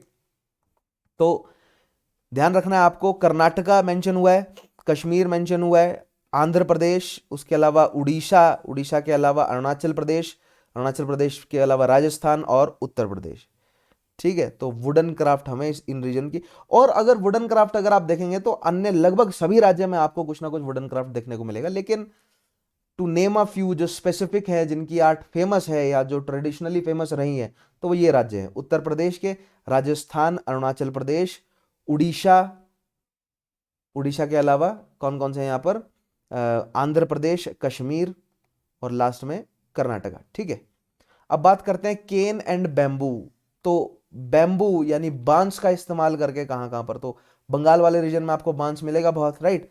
Cane furniture of India combines simplicity and comfort with high aesthetic appeal, but not Bengal नहीं, लेकिन आज भी आपको लगभग हर शहर में सड़क के साइड में आपको केन और बैम्बू का इस्तेमाल करते हुए छोटे छोटे लाइट फर्नीचर जो हैं वो बनते हुए नजर आ जाएंगे। और ये जो लाइट फर्नीचर बन रहा है ये आज से नहीं है, ये बहुत लगभग आप मान सकते हैं कि 1000, 1500, 2000 साल पुराना जो है वो इसका आपको मिल जाएगा, मतलब क्या बोलते हैं, tradition, right. Since cane and bamboo is of a strong yet bendable nature, it becomes ideal for making furniture, furniture के लिए। ठीक है, मुड्डे जिसे हम कहते हैं ना, जो बैठने के लिए मुड्डे बनाए जाते हैं, आपने देखा होगा सड़क के साइड में बना रहे होते हैं, और शेड्स बनाए जाते हैं। ठीक है, the origin of Indian cane furniture can be track back to early age second century CE, तो लगभग 1800 2000 साल का इतिहास है ना। Today bamboo is used in almost every type of furniture like chairs, table, sofa, stool, shoe racks, book shelfs, cabinet. So bamboo बहुत बेहतरीन, क्योंकि काफी लंबी चलने वाली लकड़ी भी है बैम्बू, है ना, और हल्की भी होती है, तो फर्नीचर जो है वो काफी अच्छा बन जाता है बैम्बू से। Indian bamboo furniture is available in different price range suiting almost every budget. और बैम्बू का आप किसी एक राज्य के साथ नहीं बांध सकते, क्योंकि बहुत पुराना इतिहास है, तो लगभग जहां जहां पर बैम्बू उगता है वहां के लोगों ने जो है वो बैम्बू से फर्नीचर बनाना सीख लिया, क्योंकि रिलेटिवली आसान है, इसमें कार्विंग करने की जरूरत नहीं होती। आप ध्यान रखेंगे बैम्बू का जो फर्नीचर है वो आपको, मतलब उसमें इंट्रिकेट कार्विंग्स देखने को नहीं मिलेंगी। हो सकता है कुछ लेवल तक उसमें पेंटिंग, कुछ कल्चर्स पेंटिंग करती हैं वेस्ट बंगाल और बिहार की, उड़ीसा वाली, लेकिन मेजॉरिटी जो फर्नीचर होता है वो बिल्कुल प्लेन फर्नीचर होगा, राइट। नेक्स्ट बात करते हैं ग्लासवेयर। ठीक है, कांच से क्या क्या क्राफ्ट तैयार किए जाते हैं। So like most of the craft traditions, glass making in India is very old. अब ग्लास मेकिंग भी आपको लगभग 2-2,500 साल पुराना ग्लास मेकिंग का भी इतिहास मिल जाएगा, लेकिन इंडिया में ग्लास मेकिंग को हाइट्स पर लेके गए मुगल्स, क्योंकि मुगल्स जो अपने साथ ग्लास पर इनले करने की जो मतलब टेक्निक्स लेकर आए फारस से, पर्शिया से, उसने ग्लास मेकिंग को एक अलग लेवल पर लेके गया, right. We find its reference in great epic of India the Mahabharata. तो महाभारत में हमें ग्लासवेयर के एविडेंसेस मिलते हैं। The art of glassware got great impetus during the medieval period. Mughal rulers provided patronage to the craft of glass making. The credit of introducing art of glass engraving in India goes to Mughals. बहुत ही ज्यादा important है glass engraving. ठीक है, glass पर इनले work, ये सब काम जो है वो कौन लेकर आया अपने साथ, मुगल से लेकर आए, right. The Mughal craftsman excelled in making delicate foliated design on glass objects. The present day glass making industry in India revolves around making items like bottles, bangles, beads, window panes etcetera. और कहां कहां पर है देखते हैं, फिरोजाबाद, बहुत ज्यादा important direct fact है, Firozabad Uttar Pradesh is well known for production of glass bangles and utilitarian glassware. So Firozabad के साथ आप ग्लासवेयर को जोड़ देंगे। Next, here are some here there are some families having century old tradition of glassware manufacturing. तो मैंने आपको बोला ना कि उत्तर प्रदेश वाले रीजन में आपको कई फैमिलीज अभी भी नजर आ जाएंगी जो मिडिवल पीरियड का, इनफैक्ट मुगल टाइम्स का ग्लासवेयर जो ट्रेडिशन है वो कंटिन्यू रखे हुए। ठीक है, उसके अलावा glass beads of India famous world over. और कहां पर है ये, Banaras. Banaras is the main centre of production of glass beads, बहुत ज्यादा इंपॉर्टेंट, फिरोजाबाद और बनारस ग्लासवेयर से रिलेटेड। उसके अलावा ग्लास से बनने वाली मतलब जितने भी आर्टिफैक्ट्स हैं वो तो मैकेनिकली तो लगभग इंडिया में जहां जहां पर इंडस्ट्रियल जोन्स हैं इंडिया में वहां पर बनते ही हैं, है ना। लेकिन हैंडीक्राफ्ट की बात चल रही है, हैंडीक्राफ्ट फिरोजाबाद और बनारस, राइट। नेक्स्ट बात करते हैं स्टोन कार्विंग। अब स्टोन कार्विंग तो मैंने आपको बताया ना, अजंता और अलोरा और उससे पहले बराबर हिल्स के समय से जो है वो रॉक कट आर्ट शुरू हो गया इंडिया में। तो स्टोन कार्विंग का तो इंडिया में 2-2.5 हजार साल पुराना इतिहास है। स्टोन कार्विंग इंडिया के जो स्टोन मेशनर मतलब जो मेसन्स हैं उनका मुकाबला तो पर्शियन नहीं कर सकते, क्योंकि मैंने आपको बताया ना अक्मीनियन पिलर से कई गुना बेटर, और कई जो है वो मतलब आप मान सकते हैं कि कई मायनों में जो अशोकन पिलर हैं वो बेटर रहे। ठीक है। The stone carving tradition in India is one of the richest in the world.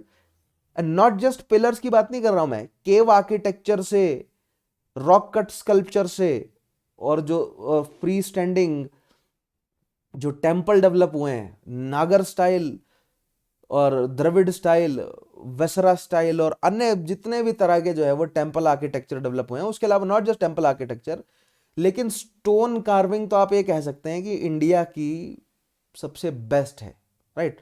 One of the richest कह लीजिए, चलो सबसे बेस्ट कहना जो है वो एरोगेंस हो जाएगी, लेकिन वन ऑफ द रिचेस्ट आप कह सकते हैं, और इनफैक्ट है। Guilds of masons and stone carvers have existed since 7th century BC, तो 2.5 हजार साल पुराना इतिहास है स्टोन कार्वर्स का। तो the skills were handed down as family lore from father to son, as practice prevalent in some parts of country, even to आज भी स्टोन मेशनरी इंडिया में की जा रही है, राइट।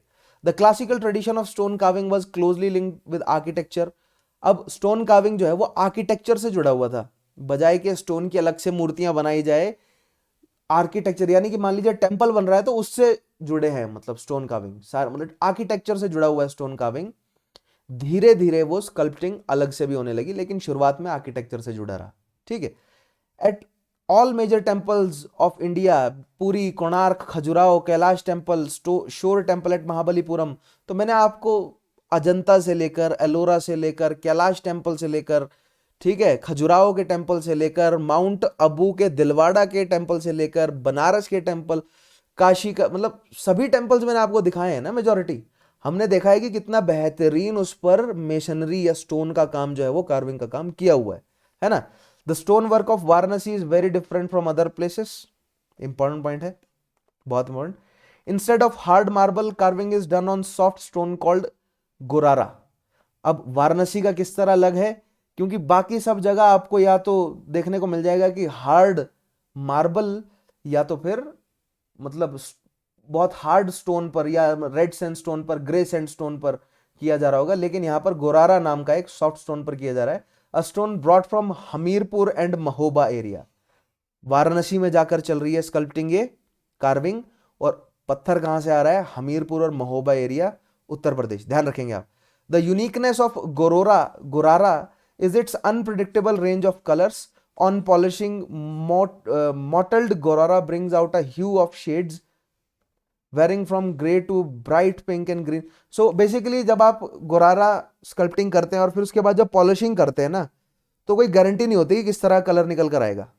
ठीक है। तो wide depending on the minerals present, so wide range of colours हमें देखने को मिलते हैं। ठीक है, ये इसकी कैरेक्टरिस्टिक है, ध्यान रखेंगे। गोरारा मतलब क्या है, स्टोन का नाम है, राइट। द जियोलॉजिकली ओल्ड, अब राजस्थान की बात करें, जियोलॉजिकली ओल्ड है, यानी कि मेटामॉर्फिक रॉक्स हमें वहां पर ज्यादा देखने को मिलती हैं।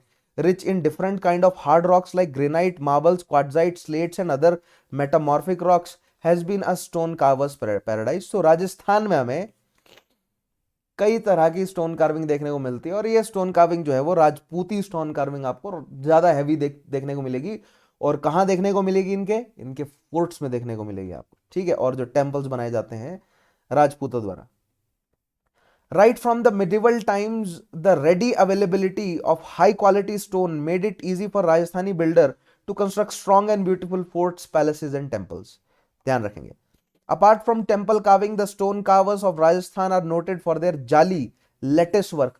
तो जितना भी आप राजपूत पैलेसेस में जाएंगे, आपको आज भी वहां पर बहुत बेहतरीन लेटेस वर्क या जालियां जो है वो दिख जाएंगी। लेकिन आप ध्यान देंगे, ये जो जालियों वाला जो ट्रेंड है ना, ये फारसी लेकर आए अपने साथ, मतलब मुगल्स लेकर आए हैं बड़े लेवल पर ये, क्योंकि लेटेस्ट मेकिंग का जो ट्रेडिशन है वो पर्शिया में ज्यादा पॉपुलर है, या इस्लामिक रीजन में ज्यादा पॉपुलर है।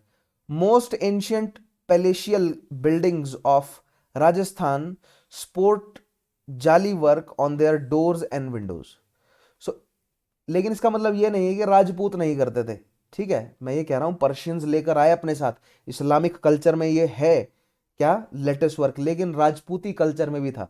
तो जो एंशंट यानी कि प्री दिल्ली सुल्तानों के आने से पहले का जो राजपूती माहौल है वहां पर आपको जाली वर्क देखने को मिल जाएगा। बहुत इंपॉर्टेंट पॉइंट है, ध्यान रखिएगा। The jali screen sculpted from both sandstone and marble were frequently used in windows of zenanas या वुमेन्स क्वार्टर। तो वुमेन क्वार्टर्स में हमें जालियां इस तरह की देखने को मिलती हैं। The quarries at Makrana are quite famous for it is from these quarries that the marble used in Taj Mahal was mined. बहुत इंपॉर्टेंट, मकराना की जो क्वेरीज है यहां से ताजमहल के लिए मार्बल निकाला गया है, व्हाइट मार्बल। बहुत इंपॉर्टेंट है, ध्यान रखना है आपको, डायरेक्ट सवाल है ये। Also built using marble from Makrana mines were the exquisite Dilwara temple. अब मकराना माइंस से ही जो माउंट अबू का जैन दिलवाड़ा टेम्पल है, जिसमें तो बहुत ही बेहतरीन आपको आर्ट वर्क देखने को मिलेगा, वो भी कहां से, मकराना माइन से निकला वो व्हाइट मार्बल है, बहुत बेहतरीन है। आप मौका मिलेगा जीवन में तो जाकर आइएगा, 1 या 2 दिन आपको गुजारने पड़ेंगे, तब जाके आपको पूरा अच्छे से समझ आएगा वो art, right. In east Rajasthan Kota produces, अब कोटा से क्या निकलता है, ग्रे सैंडस्टोन या grey stone for floor making. Barmer produces yellow marble for delicate carvings and Ajmer produces granites. बहुत इंपॉर्टेंट है, कोटा से ग्रे स्टोन, बारमेड से येलो मार्बल, राइट, और अजमेर से ग्रेनाइट निकल कर आ रहा है। नेक्स्ट बात करते हैं मेटल क्राफ्ट की। तो ये तो हमने देखा क्या, स्टोन कार्विंग्स और हैंडीक्राफ्ट इंडिया का, राइट। नेक्स्ट देखते हैं मेटल क्राफ्ट की बात करते हैं। The art of metal work is known to Indians for almost 5000 years. So Indus valley civilisation से ही हमें, इनफैक्ट उससे पहले चालकोलिथिक पीरियड से ही मेटल वर्क के बारे में इंसान को पता है, right. The beautiful image of the dancing girl from Mohenjodaro bears testimony to this fact. जानते हैं हम already, right. This indicates the high level of workmanship attained by ancient craftsman. तो एंशिएंट क्राफ्टमैन के पास ही इतनी बेहतरीन जो है वो वर्कमैनशिप देखने को मिलती है। Traditionally Indian craftsman have been using different metals like iron, copper, silver, and alloys like bronze, bell metal, white metal, etc. to produce items such as pots, pans, utensils, photo frames, sculptures of deities, mythological figures, and animals. तो basically traditionally आप ancient period में आ जाएं, ancient से early medieval तक आ जाएं, तो आपको जो मतलब जो क्या बोलते हैं, जो सरफेस पर मिल जाने वाले, आसानी से मिल जाने वाले मेटल हैं, ठीक है, आयरन है, कॉपर है, सिल्वर है, ये आसानी से मिल गया ना। कॉम्प्लेक्स मेटल्स की बात नहीं चल रही है, मतलब कॉम्प्लेक्स मेटल कहने का मतलब ऐसे मेटल्स जिनको एक्सट्रैक्ट करना थोड़ा सा मुश्किल है, ठीक है। मैग्नीशियम की बात नहीं की गई यहाँ पर, जबकि मैग्नीशियम ऑक्साइड का इस्तेमाल किया जाता है ब्लैक कलर बनाने के लिए, ठीक है। खैर, GS1 में जब आपको ले जाऊंगा वहां पर बात करेंगे कलर कैसे निकलते हैं, मतलब जब हम प्री हिस्टोरिक पेंटिंग्स की बात कर रहे होंगे ना, और उनके जो कलर्स हैं कहाँ कहाँ से निकले, तो ब्लैक कलर के लिए हम मैग्नीशियम का जिक्र करेंगे वहां पर। The iron pillar at Mehrauli Delhi में एक बहुत बेहतरीन एग्जाम्पल है, ठीक है। मतलब जो मेटलर्जिकल एक्सपर्टीज एंशंट इंडियंस ने एस्टेब्लिश कर ली थी कि ऐसा पिलर बनाया जो कि आज तक जंग नहीं खाता, right. Belonging to Mauryan is a fine example of Indian craftsmen's excellence. बहुत important. During the Chola period also the art of metal working reached its great height. Chola period में ब्रॉन्ज की मूर्ति बनाने के लिए एक बहुत बेहतरीन जो है वो लॉस्ट वैक्स टेक्निक नाम की डेवलप करी उन्होंने। बहुत इंपॉर्टेंट डायरेक्ट सवाल है, ध्यान रखिएगा। Chola craftsman were past masters at making bronze sculptures. Sculptures are usually made with the lost wax technique. अब ये क्या होता है इसमें समझाता हूं। In this process a wax model of sculpture or any item, पहले वैक्स मॉडल बनाया जाता है, ठीक है, फिर उसमें ना नीचे छेद कर दिया जाता है, फिर ऊपर से, या नीचे छेद, हाँ नीचे छेद किया जाता है, फिर ऊपर से उसमें मॉल्टन ब्रॉन्ज डाला जाता है, और फिर जब ब्रॉन्ज सेटल हो जाता है उसके अंदर, राइट, तो वैक्स जो है वो नीचे से पिघल कर निकल जाता है बाहर। This model is then covered with clay and holes are made into the clay. Finally, molten metal is poured through the hole at the top, causing the wax to melt. The cavity created within is automatically replaced by hot metal. तो समझ गया ना, पहले wax का model बनाया, उसके ऊपर चढ़ा दिया क्ले, राइट। तो मोल्ड हो गया क्रिएट, नीचे कर दिया छेद, ऊपर से डाल दिया मॉल्टन मेटल। तो मेटल जैसे जैसे जो है वो पिघलाता गया क्ले को, क्ले नीचे से निकलती गई, सॉरी नॉट क्ले, वैक्स नीचे से निकलता गया, और वैक्स ने जो है वो मोल्ड बना रखा था, उसमें जाकर मेटल सेट हो गया। इससे हमें ब्रॉन्ज की मूर्ति देखने को मिल गई। The metal is allowed to cool and final product is freed from clay and polished. ठीक है, तो इस तरह की हमें बहुत सारी, जैसे नटराज की मूर्ति हमें इसी टेक्निक से बनती हुई दिखती है शुरुआत में। In the field of metal work a variety of styles are seen in different parts of India. Ladakh की बात करें, Kashmiri traditional vessels are made out of iron and brass. Ladakh में ट्रेडिशनल वेसल्स आयरन और ब्रास के बन रहे हैं, ध्यान रखिएगा। Many richly engraved traditions household items like bowls, samovars, plates and trays are also made in Kashmir. In नक्काशी elaborate floral and calligraphic designs are imprinted on copper and silver items। ठीक है, तो नकाशी की जाती है कॉपर और silver बर्तनों पर, बहुत इंपॉर्टेंट है, मेटल वर्क के एग्जांपल्स हैं ये। These items are then oxidized which makes the design to stand out from the background। तो ऑक्सीडाइज किया जाता है, तो जो कार्व आउट किया गया है वो, जैसे मान लीजिए वो तो ब्लैक एंड हो गया, मान लीजिए सिल्वर है तो सिल्वर ऑक्साइड ब्लैक कलर का होता है, तो पूरा बर्तन सिल्वर है क्योंकि उसको तो फिर पॉलिश कर दिया जाएगा, और जो कार्व्ड एरिया है उसके अंदर ब्लैक रह जाएगा, तो ऐसा फिर वो मतलब सिल्वर बर्तन पर ब्लैक रंग की जो है वो कार्विंग्स हमें देखने को मिलती है, तो काफी इंट्रिकेट होता है। Moradabad in Uttar Pradesh is renowned for its brass items. बहुत important direct point, right. A wide range of household items like pots, trays, bowls and ornamental pieces are made here and are decorated with intricate etching, right? So पहले हमने देखा कश्मीर, उससे पहले चोलों के बारे में बात करी, और अब बात कर रहे हैं मुरादाबाद। तो ये इंपॉर्टेंट फैक्ट्स हैं। वैसे तो मेटल वर्किंग लगभग हर जगह हो रही है, लेकिन जो स्पेसिफिक है, जो इंपॉर्टेंट है, जैसे ये ऑक्सीडाइज करके कश्मीर में बनाया जा रहा है, राइट। मुरादाबाद में ब्रास आइटम्स के लिए जो है वो स्पेशल, मतलब ट्रेडिशनली बहुत पुरानी फैक्ट्रीज वहां पर मौजूद हैं। उसके बाद बनारस की बात करें, is well known for cast sculptures of deities and household utensils. तो बनारस से जो है वो कास्ट स्कल्पचर बनते हैं, मूर्तियां, मतलब जैसे राम, मतलब जो ये पूरी फैमिली है, राम लक्ष्मण और सीता हनुमान, राइट। तो आपको देखने को मिलेंगी कई मंदिरों में, कई लोगों के घरों में आपको बनारस से आई हुई मूर्तियां देखने को मिल जाएंगी। ठीक है, राजस्थान नेक्स्ट आएगा। Rajasthan too is known for its rich tradition of metal work. Here Jaipur is the main centre of brass engraving and lacquering. So Jaipur की बात करेंगे, डायरेक्ट फैक्ट आएगा ये। The main items that are produced here are photo frames, bowls, plates, boxes, etc. Jaipur is known for its bronze sculptures. Alwar की बात करें, the art of कोफ्तगरी और डिमाशनिंग, yes, डिमाशनिंग work is practice. सो अलवर आ गया, अलवर की कोफ्तगिरी, जयपुर का ब्रॉन्ज स्कल्पचर, बनारस की कास्ट स्कल्पचर्स, राइट। उसके अलावा मुरादाबाद के ब्रास के आइटम्स, कश्मीर के ऑक्सीडाइज करके बनाए गए जो बैग, मतलब सिल्वर के या कॉपर के बर्तन। तो बहुत इंपॉर्टेंट पॉइंट्स हैं ये, राइट। नेक्स्ट बात करते हैं फिलग्री ज्वेलरी की। The word filigree derive from Latin word filum which means thread and granum which means grain. तो थ्रेड और ग्रेन्स को जोड़कर जो है वो आपको जो पैटर्न देखने को मिलेंगे, that is filigree. Filigree work is a delicate kind of jewellery work that engages a lot of accuracy, patience and an eye for even the minute detail। तो आप नाम से सजेस्ट हो ही गया होगा कि जिसमें आपको फाइन ग्रेन्स और फाइन थ्रेड्स का काम देखने को मिलेगा, that is filigree jewellery, right. This work is usually done with threads of gold and silver that are twisted, stitched और अटैच्ड टुगेदर। तो थ्रेड्स ऑफ गोल्ड का काम फिलग्री ज्वेलरी।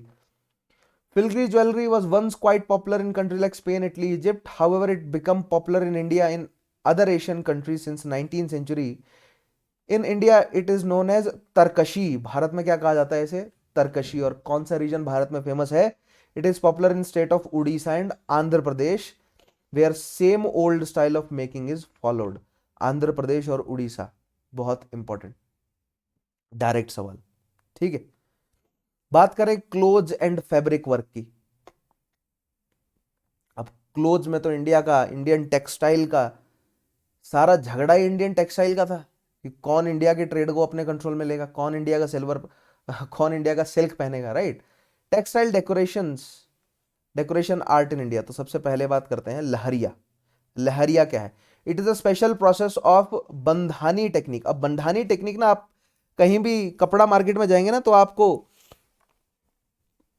कपड़े को रोल करके ना एक वो ड्रम, गरम से ड्रम के अंदर आपको डालते हुए नजर आएंगे और आपको लगेगा कि डाई कर रहे हो, है ना। वो डाइंग का प्रोसेस होगा, यानी कपड़े पर रंग चढ़ाने का प्रोसेस होगा। उसको बांधनी कहा जाता है, बंधानी नहीं, बांधनी प्रोसेस कहा जाता है, right. Tie and dye in Rajasthan, the that creates a ripple effect. तो लहरिया क्या है? बेसिकली बांध कर, ऐसे बांध कर डाला जाता है कि जब कलर आए तो उसमें जो है वो लहरें सी दिखें, राइट। टर्बन्स एंड ओढ़नीज, यानी कि पगड़ियां और जो ओढ़नी ली जाती हैं, with leheriya patterns are generally used on festive occasion, specially the Teej. तो तीज में जो है वो लहरिया पैटर्न के टर्बन्स और ओढ़नीज जो है वो पहनी जाती है। जयपुर एंड जोधपुर, राजस्थान से निकल कर आता है, are major centres of leheriya. ठीक है, नेक्स्ट आएगा आपका batik art. It is a resist process in which the fabric is painted with molten wax and then dyed in cold dyes. तो पहले फैब्रिक के ऊपर मोल्टन वैक्स चढ़ाया जाता है, फिर कोल्ड डाइज से उसके ऊपर डाई की जाती है। Multi coloured batik saris, dupattas and bed sheets are popular for their contrasting colour schemes. Batik is done on a large scale in Madhya Pradesh. तो बटीक कहां से निकल के आ रही है आपकी? मध्य प्रदेश। लहरिया कहां से निकल रहा है? राजस्थान, जयपुर, जोधपुर। बहुत ही आज भी आप जयपुर मार्केट में जाएंगे तो आपको जो वो मतलब एक आपको रेड और येलो और उसमें आपको डॉट डॉट डॉट सी देखने को मिलेंगी, ठीक है, वो लहरिया है बेसिकली। उसमें आपको आपको नजर आ जाएगा कि ऐसे लहर सी आपको कलर्स की देखने को मिल जाएंगी, ठीक है। रेड के ऊपर ब्लैक की लहर या येलो के ऊपर मतलब रेड की लहर। सो समझ रहे हैं, लहरिया इज द नेम सजेस्ट ना, लहर देखने को मिले, रिपल इफेक्ट देखने को मिलता है आपको उसमें, ठीक।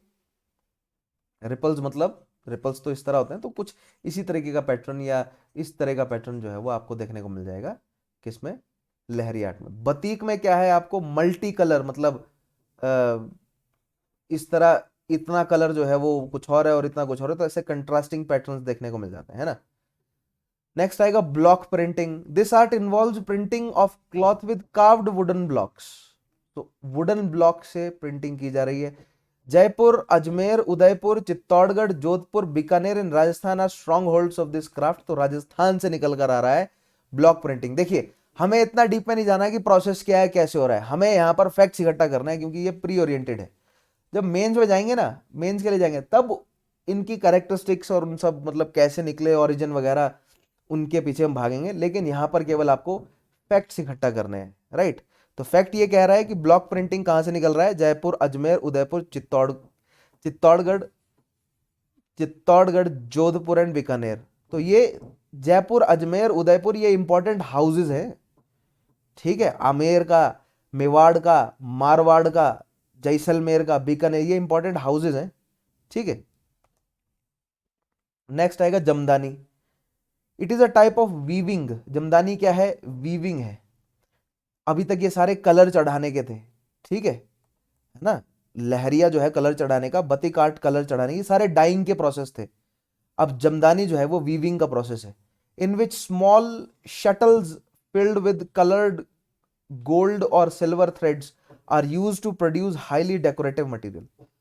तो गोल्ड और सिल्वर थ्रेड्स का इस्तेमाल किया जाता है वीविंग के लिए, और डेकोरेटिव मतलब समझ रहे, अलग अलग मोटिव्स का इस्तेमाल करके जो है वो कपड़े पर डेकोरेशंस क्रिएट की जाती है। It is done in various styles like butidar, tirchha, jhalar, Panna, Hazra, Phulwari and तुरादर। तो बहुत इंपॉर्टेंट पॉइंट्स हैं Jamdani, right. It is very common in Tanda in Uttar Pradesh. बहुत ही ज्यादा डायरेक्ट सवाल है, जमदानी कहां पर? Tanda, Uttar Pradesh, right. This is Jamdani, देख रहे हैं आप। नेक्स्ट बात करते हैं इकात की। It is a complex and rather meticulous process that involve the repeated dyeing. अब इकात अगेन जो है वो क्या है? डाइंग प्रोसेस है, right. Dyeing of warp of weft threads before the cloth is woven.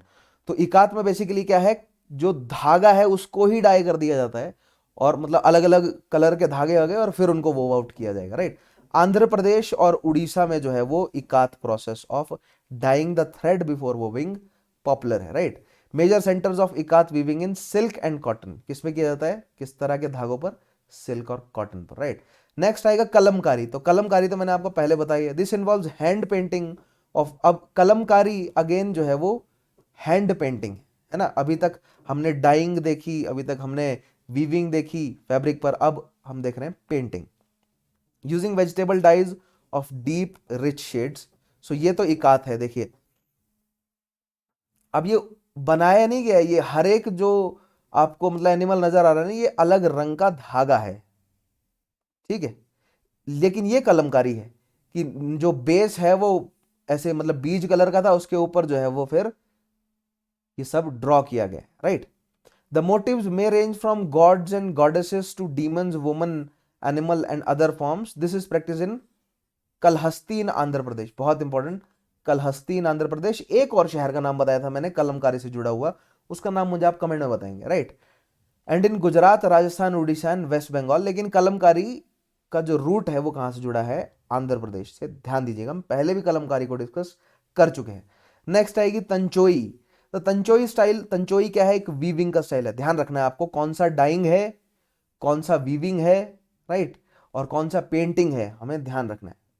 और डाइंग भी थ्रेड की डाइंग है या कपड़े की डाइंग है ना, क्लॉथ की डाइंग है या टेक्सटाइल की डाइंग है, which resembles fine miniatures, owes its origin to China and is practice mainly in Surat in Gujarat. तो तंचोई जो है वो कहां से आता है, चाइना से आएगा और सूरत में प्रैक्टिस किया जा रहा है, दिस इज तंचोई। और ये डाइंग का प्रोसेस है, देख रहे हैं आप। आगे बढ़ते हैं, नेक्स्ट आएगा बांधनी और टाई एंड डाई। तो बांधनी मैंने आपको समझा ही दिया क्या है basically. It is a sophisticated method of tie and dye used for decorating the cloth. It is an ancient art practiced in many places in Gujarat, Madhya Pradesh and Rajasthan. This technique involves two stages: tying the section of length of cloth, silk or cotton, and then dunking it into vats of color. तो मैंने आपको बताया ना, ठीक है, ऐसे swirl करके जो है वो बांध दिया जाता है, राइट, और फिर उसको गरम जो है वो कलर के अंदर डुबाया जाता है और कलर जो है वो चढ़ जाता है कपड़े पर, ठीक है, बहुत पुराना। सो दिस इज जो है वो बांधनी और टाई एंड डाई से निकला हुआ एक पीस ऑफ आर्ट था। नेक्स्ट बात करते हैं साड़ियों की। इंडिया में हम इंडियन क्राफ्ट्स की बात कर रहे हैं और साड़ियों की बात ना कर रहे हैं तो ऐसा नहीं हो सकता। साड़ियों में सबसे पहले देख रहे हैं हम बनारसी साड़ी, ठीक है, हम बहुत बार सुनते हैं बनारसी साड़ी के बारे में। होता क्या है basically, Banarasi sari is a sari made in Varanasi, alright. Saris are among the finest. These saris are among the finest saris in India and are known for their gold and silver brocade of jari, fine silk and opulent embroidery. Right? So gold and silver की embroidery होती है इस पर और handmade होती हैं, जो मतलब ऑथेंटिक है वो ऑब्वियसली हैंडमेड है। These special characteristics are Mughal. अब ध्यान देंगे, बनारसी साड़ी की करेक्टरिस्टिक्स जो है वो मुगल मोटिव्स पर बेस्ड है, right. Inspired design such as intricate intertwining floral and foliate motifs, kalga and bell, and a string of upright leaves called jhalar at the outer edge of the border is a characteristic of this. So यानी कि जैसे Mughal art में आपको देखने को मिलता है ना, ठीक है, इस तरह की एक बेल होगी और बेल के साथ फूल पत्तियां जुड़ी होती हैं, ठीक है, इस तरह की, और जो एजेस हैं उस पर झालरें लगी होंगी, दिस इज मुगल मोटिव्स हैं, ठीक है। तो बेसिकली पर्शियन मोटिव्स हैं, मुगल भी क्या है, मुगल पर्शियन मोटिव्स हैं, है ना। However, behind all this grace is a weaver whose skill and genius goes into making of such a splendid outfit. और ये जो वीवर हैं इनका मार्केट जो है वो अंग्रेजों ने खराब कर दिया, बिल्कुल, इंडियन हैंडीक्राफ्ट। लेकिन भारतीय सरकार ने इनको रिवाइव करने की कोशिश करी है। Usually take around 15 days to 1 month to complete a Banarasi sari. 15 दिन से 1 महीना लगता है एक ऑथेंटिक बनारसी साड़ी को बनाने में, राइट। नेक्स्ट बात करते हैं कांजीवरम साड़ी। अब ये कांजीवरम जो है वो आपकी कांचीपुरम साड़ी, मैंने आपको बोला था ना, चोलो ने जो है वो कांचीपुरम को एक सिल्क एक्सपोर्ट सेंटर के रूप में बदल दिया था, राइट। उससे पहले भी था लेकिन चोल जो है वो हाइट पर ले गए थे। Kanjeevaram silk sari is a magnificent creation of the craftsman living in a small town Kanchipuram. The saris has been named after the town in which it is produced. The silk used in the creation of Kanjivaram sari is extremely fine as well as durable and is one of the most popular form of silk in the state of Tamil Nadu. बहुत important. The bold and bright color of the sari is very, so आप अगर आप कभी भी Tamil ladies को किसी भी festival में देखते हैं तो उन्होंने जो बहुत ब्राइट कलर की बहुत बेहतरीन सी साड़ियां पहनी होती हैं, तो बेसिकली मेजॉरिटी केसेस में उन्होंने वो कांचीपुरम की साड़ी पहनी होती है ना। Much preferred by South Indian women whose trousseau remains incomplete without the amazing outfit. Next बात करते हैं खद्दर की, खादी। खादी और khaddar is a handspun hand woven natural fibre cloth from India, Bangladesh and Pakistan, mainly made out of cotton. तो खादी किसका बनता है? Cotton का बनता है। The cloth is usually woven from cotton and may also include silk और wool which are all spun into yarn और a spinning wheel called चरखा। तो चरखे पर बनता है खादी, ध्यान रखेंगे हम। खादी के बारे में आगे वैसे डिस्कस करेंगे हम इंटरनेशनल मूवमेंट में। It is a versatile fabric, cool in summer and warm in winter, right. Next बात करते हैं इंडियन कारपेट्स की। अब खादी, खादी जो है वो ऑलमोस्ट इंडिया में हर जगह जहां जहां पर कॉटन उगता है वहां पर ट्रेडिशनली खादी तो बनता ही है ना। इंडियन कारपेट्स की बात करें तो Indian carpets again heavily influenced है मुगल्स की वजह से। Carpets are an integral part of Indian craft tradition. The tradition of carpet weaving in India is centuries old. Carpets are generally made from wool and silk. The origin of carpet weaving tradition in India goes to the medieval period. The Mughals borrowed the Persian technique of carpet weaving. आ गया Mughals Persian technique, क्योंकि Persians का, फारस के शाह का साफ साफ आदेश था हुमायूं को कि आपको हमारे क्राफ्ट में ले जाने पड़ेंगे। Mughal carpets were elaborate as their miniature paintings and illustrate court life, animals and floral motifs. तो मुगल कारपेट्स पे क्या क्या देखने को मिलता है हमें? वो जो आपको कारपेट्स पे देखने को मिलते हैं ना, हाथी घोड़े बने होते हैं, वो मुगल कारपेट्स के मोटिव्स है, right. Excuse me. The present carpet weaving tradition in India is largely influenced by carpet tradition.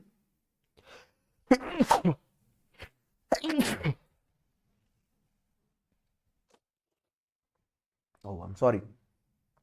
Of Mughals, as we already know, है ना, हमने इसे एस्टेब्लिश कर लिया है। मॉडर्न कार्पेट वीविंग इंडस्ट्री कहां है?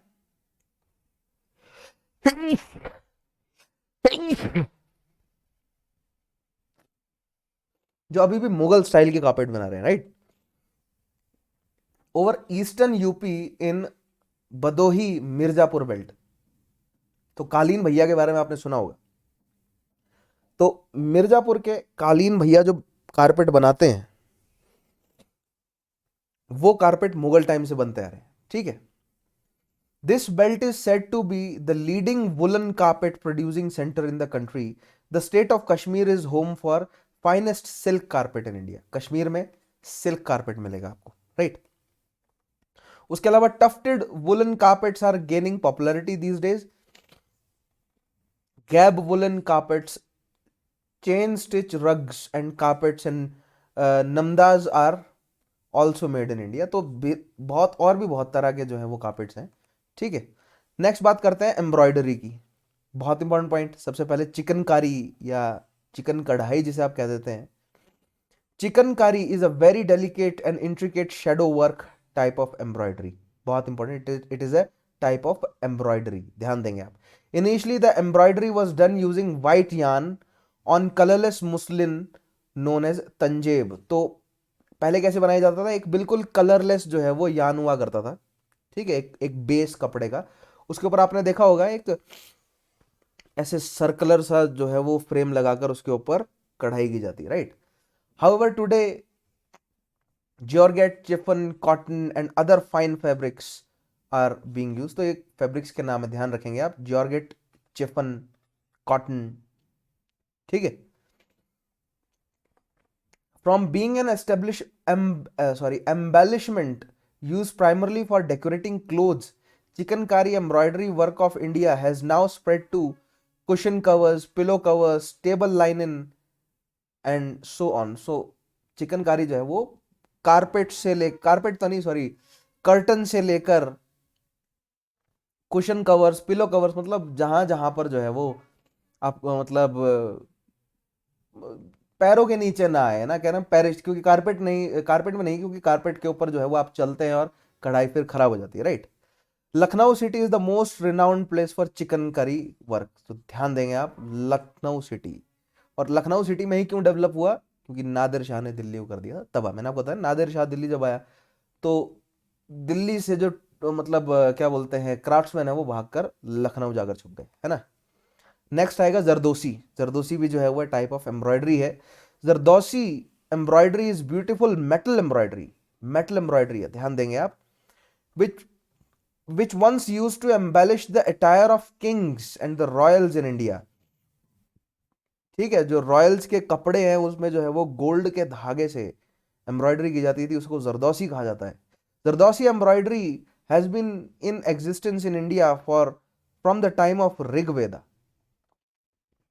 ऋग्वेदा के समय से जरदोसी इंडिया में है, though it is a Persian word.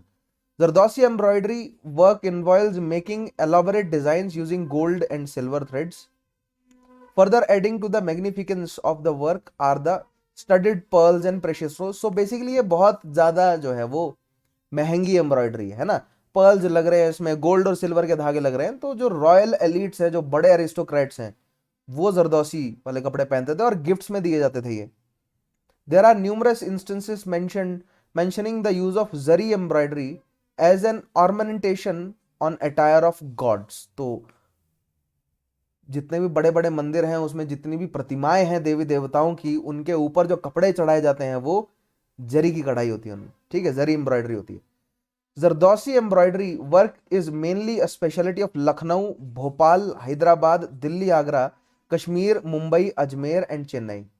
तो इनमें भी खास तौर पे मैं आपको बताऊं तो लखनऊ, भोपाल और हैदराबाद, ठीक है। दिल्ली, आगरा तो खैर मुगल्स का सेंटर था ही, लेकिन जहां जहां पर इंपॉर्टेंट, अजमेर है, जैसे अजमेर है मुंबई में अंग्रेजों की वजह से, कश्मीर जो इंपॉर्टेंट पॉलिटिकल सेंटर है वहां पर जरी की कढ़ाई का काम या जरदोसी का काम प्रेवलेंट रहा। नेक्स्ट आएगा jute and coir work.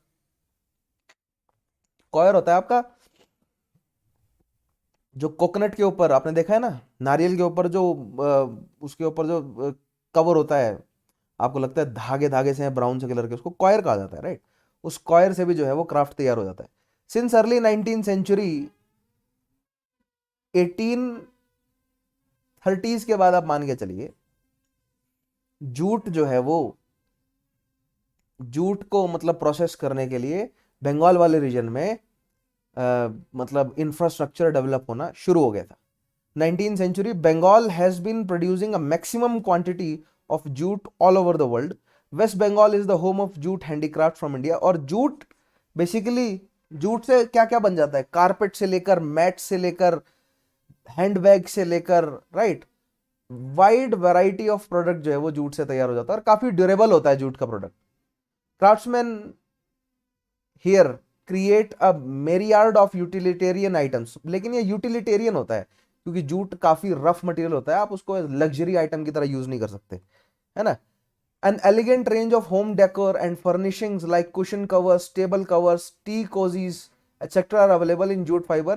Exquisite and colorful jute flooring are also made from jute. Garments made out of woven jute fiber are gaining popularity. Jute is also used for making baskets, mats and beautiful toys. So jute का जो है वो काफी बड़ा जो है वो range है जूट से बनने वाले प्रोडक्ट का, राइट। मध्य प्रदेश, एक तो बंगाल वाला रीजन हो गया। Madhya Pradesh is also known for jute items from Bhopal, Indore and Gwalior, which includes hanging lamps, baskets, flowers, vases, purses, table mats, footwears, etc. उसके अलावा कॉयर की बात करें तो कॉयर आपका कोस्टल रीजन में is also an important material which is not only eco-friendly but also cheap and very useful in innumerable purposes. Coir is obtained from coconut husk। तो जो नारियल के ऊपर आपने देखा होगा ना, ठीक है, जो हस्क होता है ब्राउन से कलर का, उससे कॉयर बनता है। It is also known as wonder fibre. तो वंडर फाइबर किसे कहेंगे आप, कॉयर को। Kerala the land of coconuts, Kerala से सबसे ज्यादा कॉयर निकल रहा है, बहुत important point. Is the largest producer of coir and accounts for about 75% of total coir production from India. बहुत important point. A variety of products are made from coir. Floorings बनते हैं, मैट बनते हैं, carpet, bag, wall hangings etcetera, ठीक है। Maximum घरों में आज भी जो गद्दे हैं वो कॉयर मैट्रेसेस ही होती हैं, ठीक है, तो अगर आपके घर में कॉयर मैट्रेस होगा तो उसमें से आपको कई बार जो है वो आपको पतले से कांटे से निकलते हुए नजर आ जाएंगे, वो बेसिकली कॉयर ही होता है, राइट। कॉयर फोम और rubberised coir is used in making mattresses and cushions, बहुत important. Products made from coir foam have gain popularity because of their softness and durability. Durable होता है कॉयर, ठीक है। Durable इस तरह भी होता है कि उसमें जो है वो ज्यादा लंबे समय तक मतलब आप मान के चलिए कि कीड़े नहीं लगते, ठीक है। The unique feature of this product is that it stage cool in summers and warm in winter. Coir का सबसे बड़ा फायदा ये है कि गर्मियों में ठंडा रहता है गद्दा कॉयर का, right. Kerala is also a famous destination for those who want jewellery made of coir and related accessories. तो कॉयर से जो है वो केरला में कई तरह की चीजें बन जाती हैं। लास्ट बात करते हैं लेदर वर्क की। सो लेदर वर्क इंडिया में ऋग्वैदिक टाइम से ही फेमस है ना। In India the tradition of leather craft goes back to Indus valley civilization. Indus valley civilisation से लेदर वर्क हमें देखने को मिल जाएगा, लेकिन उसके खास हमें एविडेंसेस नहीं मिलते क्योंकि लेदर पेरिश हो जाता है over the period, right. There have been several references in ancient texts about the use of animal skin. The age-old tradition of leather crafts in India is proved by ancient sages and ascetics who used to sit on deer skin for meditation and other such works. तो dear skin हमें जो है वो देवी देवता जानवरों की skin पर बैठे हुए नजर आते हैं, तो वो लेदर वर्क ही है basically. In the past leather was not only used in making clothes and footwear but also in making caps, bags, saddles, armor, etc. and still आज भी लेदर का इस्तेमाल बढ़ चढ़ कर हो रहा है, right. India is famous world wide for its leather products. India खासतौर पर सूरत राजस्थान वाला जो एरिया है लेदर प्रोडक्ट के लिए बहुत फेमस है। Different region of India have different leather products to offer. Rajasthan की बात करें is known for its decorated leather items, ठीक है। क्यों? क्योंकि गुजरात और राजस्थान से घोड़े आए इंडिया में, है ना, मैक्सिमम संख्या में। मतलब जमीनी रास्ते से भी आए, लेकिन यहाँ से अरबी घोड़े जो है वो समुद्री रास्ते से आए, और घोड़ों के ऊपर जो काठी है वो लेदर की सबसे बेहतरीन रहती है ना। Bikaner and Jaisalmer produce decorative saddles, decorative काठियां घोड़ों के ऊपर। Bikaner is also known for kopi, a unique leather bottle made for camel hide, ठीक है। In Rajasthan, beautiful lamp and lamp shades are made from leather. West Bengal is well known for its decorated leather products. Madhya Pradesh is popular for its embroidered leather. So, Rajasthan, West Bengal, Madhya Pradesh, ध्यान रखेंगे आप, leather products के लिए famous है। Gwalior, Indore, Bilaspur, Dewas are known for shoes, juttis, bags etcetera made of pure leather. Karnataka leather product painted with epic and mythological pictures. तो कर्नाटका में leather products के ऊपर जो एपिक्स है उनको पेंट किया गया है। These products are done in gold and silver. देखिएगा कर्नाटका वाले तो गोल्ड एंड सिल्वर में, डायरेक्ट फैक्ट है ये, इसमें समझाने कुछ नहीं, इनको नोट डाउन कर लीजिएगा, बहुत इंपॉर्टेंट पॉइंट्स हैं ये। In some states like Andhra Pradesh, toys and puppets are made of leather. Andhra Pradesh का क्या पॉइंट है? टॉयज और पपेट्स बन रहे हैं। नाउ दिस यहां पर जो है वो हमारा ये सेशन खत्म होता है इंडियन क्राफ्ट्स का, ठीक है। तो इंडियन क्राफ्ट्स में मैंने आपको शुरू में जो है वो कुछ कॉन्सेप्ट्स बताए, वो आगे हमें GS1 में काम आएंगे, ठीक है। फिर उसके बाद हमने फैक्ट्स की एक लहर सी ली, है ना। फैक्ट्स की हमने जो है वो एक पूरी वेव देखी, जिसमें क्ले से लेकर, टेराकोटा से लेकर, वुडन से लेकर, मतलब स्टोन से लेकर, लेदर से लेकर, फैब्रिक से लेकर, सारी तरह की आर्ट्स हमने देखी, और ये बहुत इंपॉर्टेंट पॉइंट था, राइट। सभी सेशंस की PDF आपको कहां से मिलेगी? मेरे Telegram channel Chauhan sir history, और 10% का डिस्काउंट चाहिए तो आपको पता है कोड यूज करना है आपको मेरा, that is Chauhan sir history, right. So खत्म करता हूं आज मैं ये सेशन, मिलते हैं आपसे अगले सेशन में, तब तक के लिए अपना ध्यान रखिएगा, लेकिन भूलिएगा नहीं लाइक, शेयर और सब्सक्राइब करना, राइट। मिलते हैं, टेक केयर।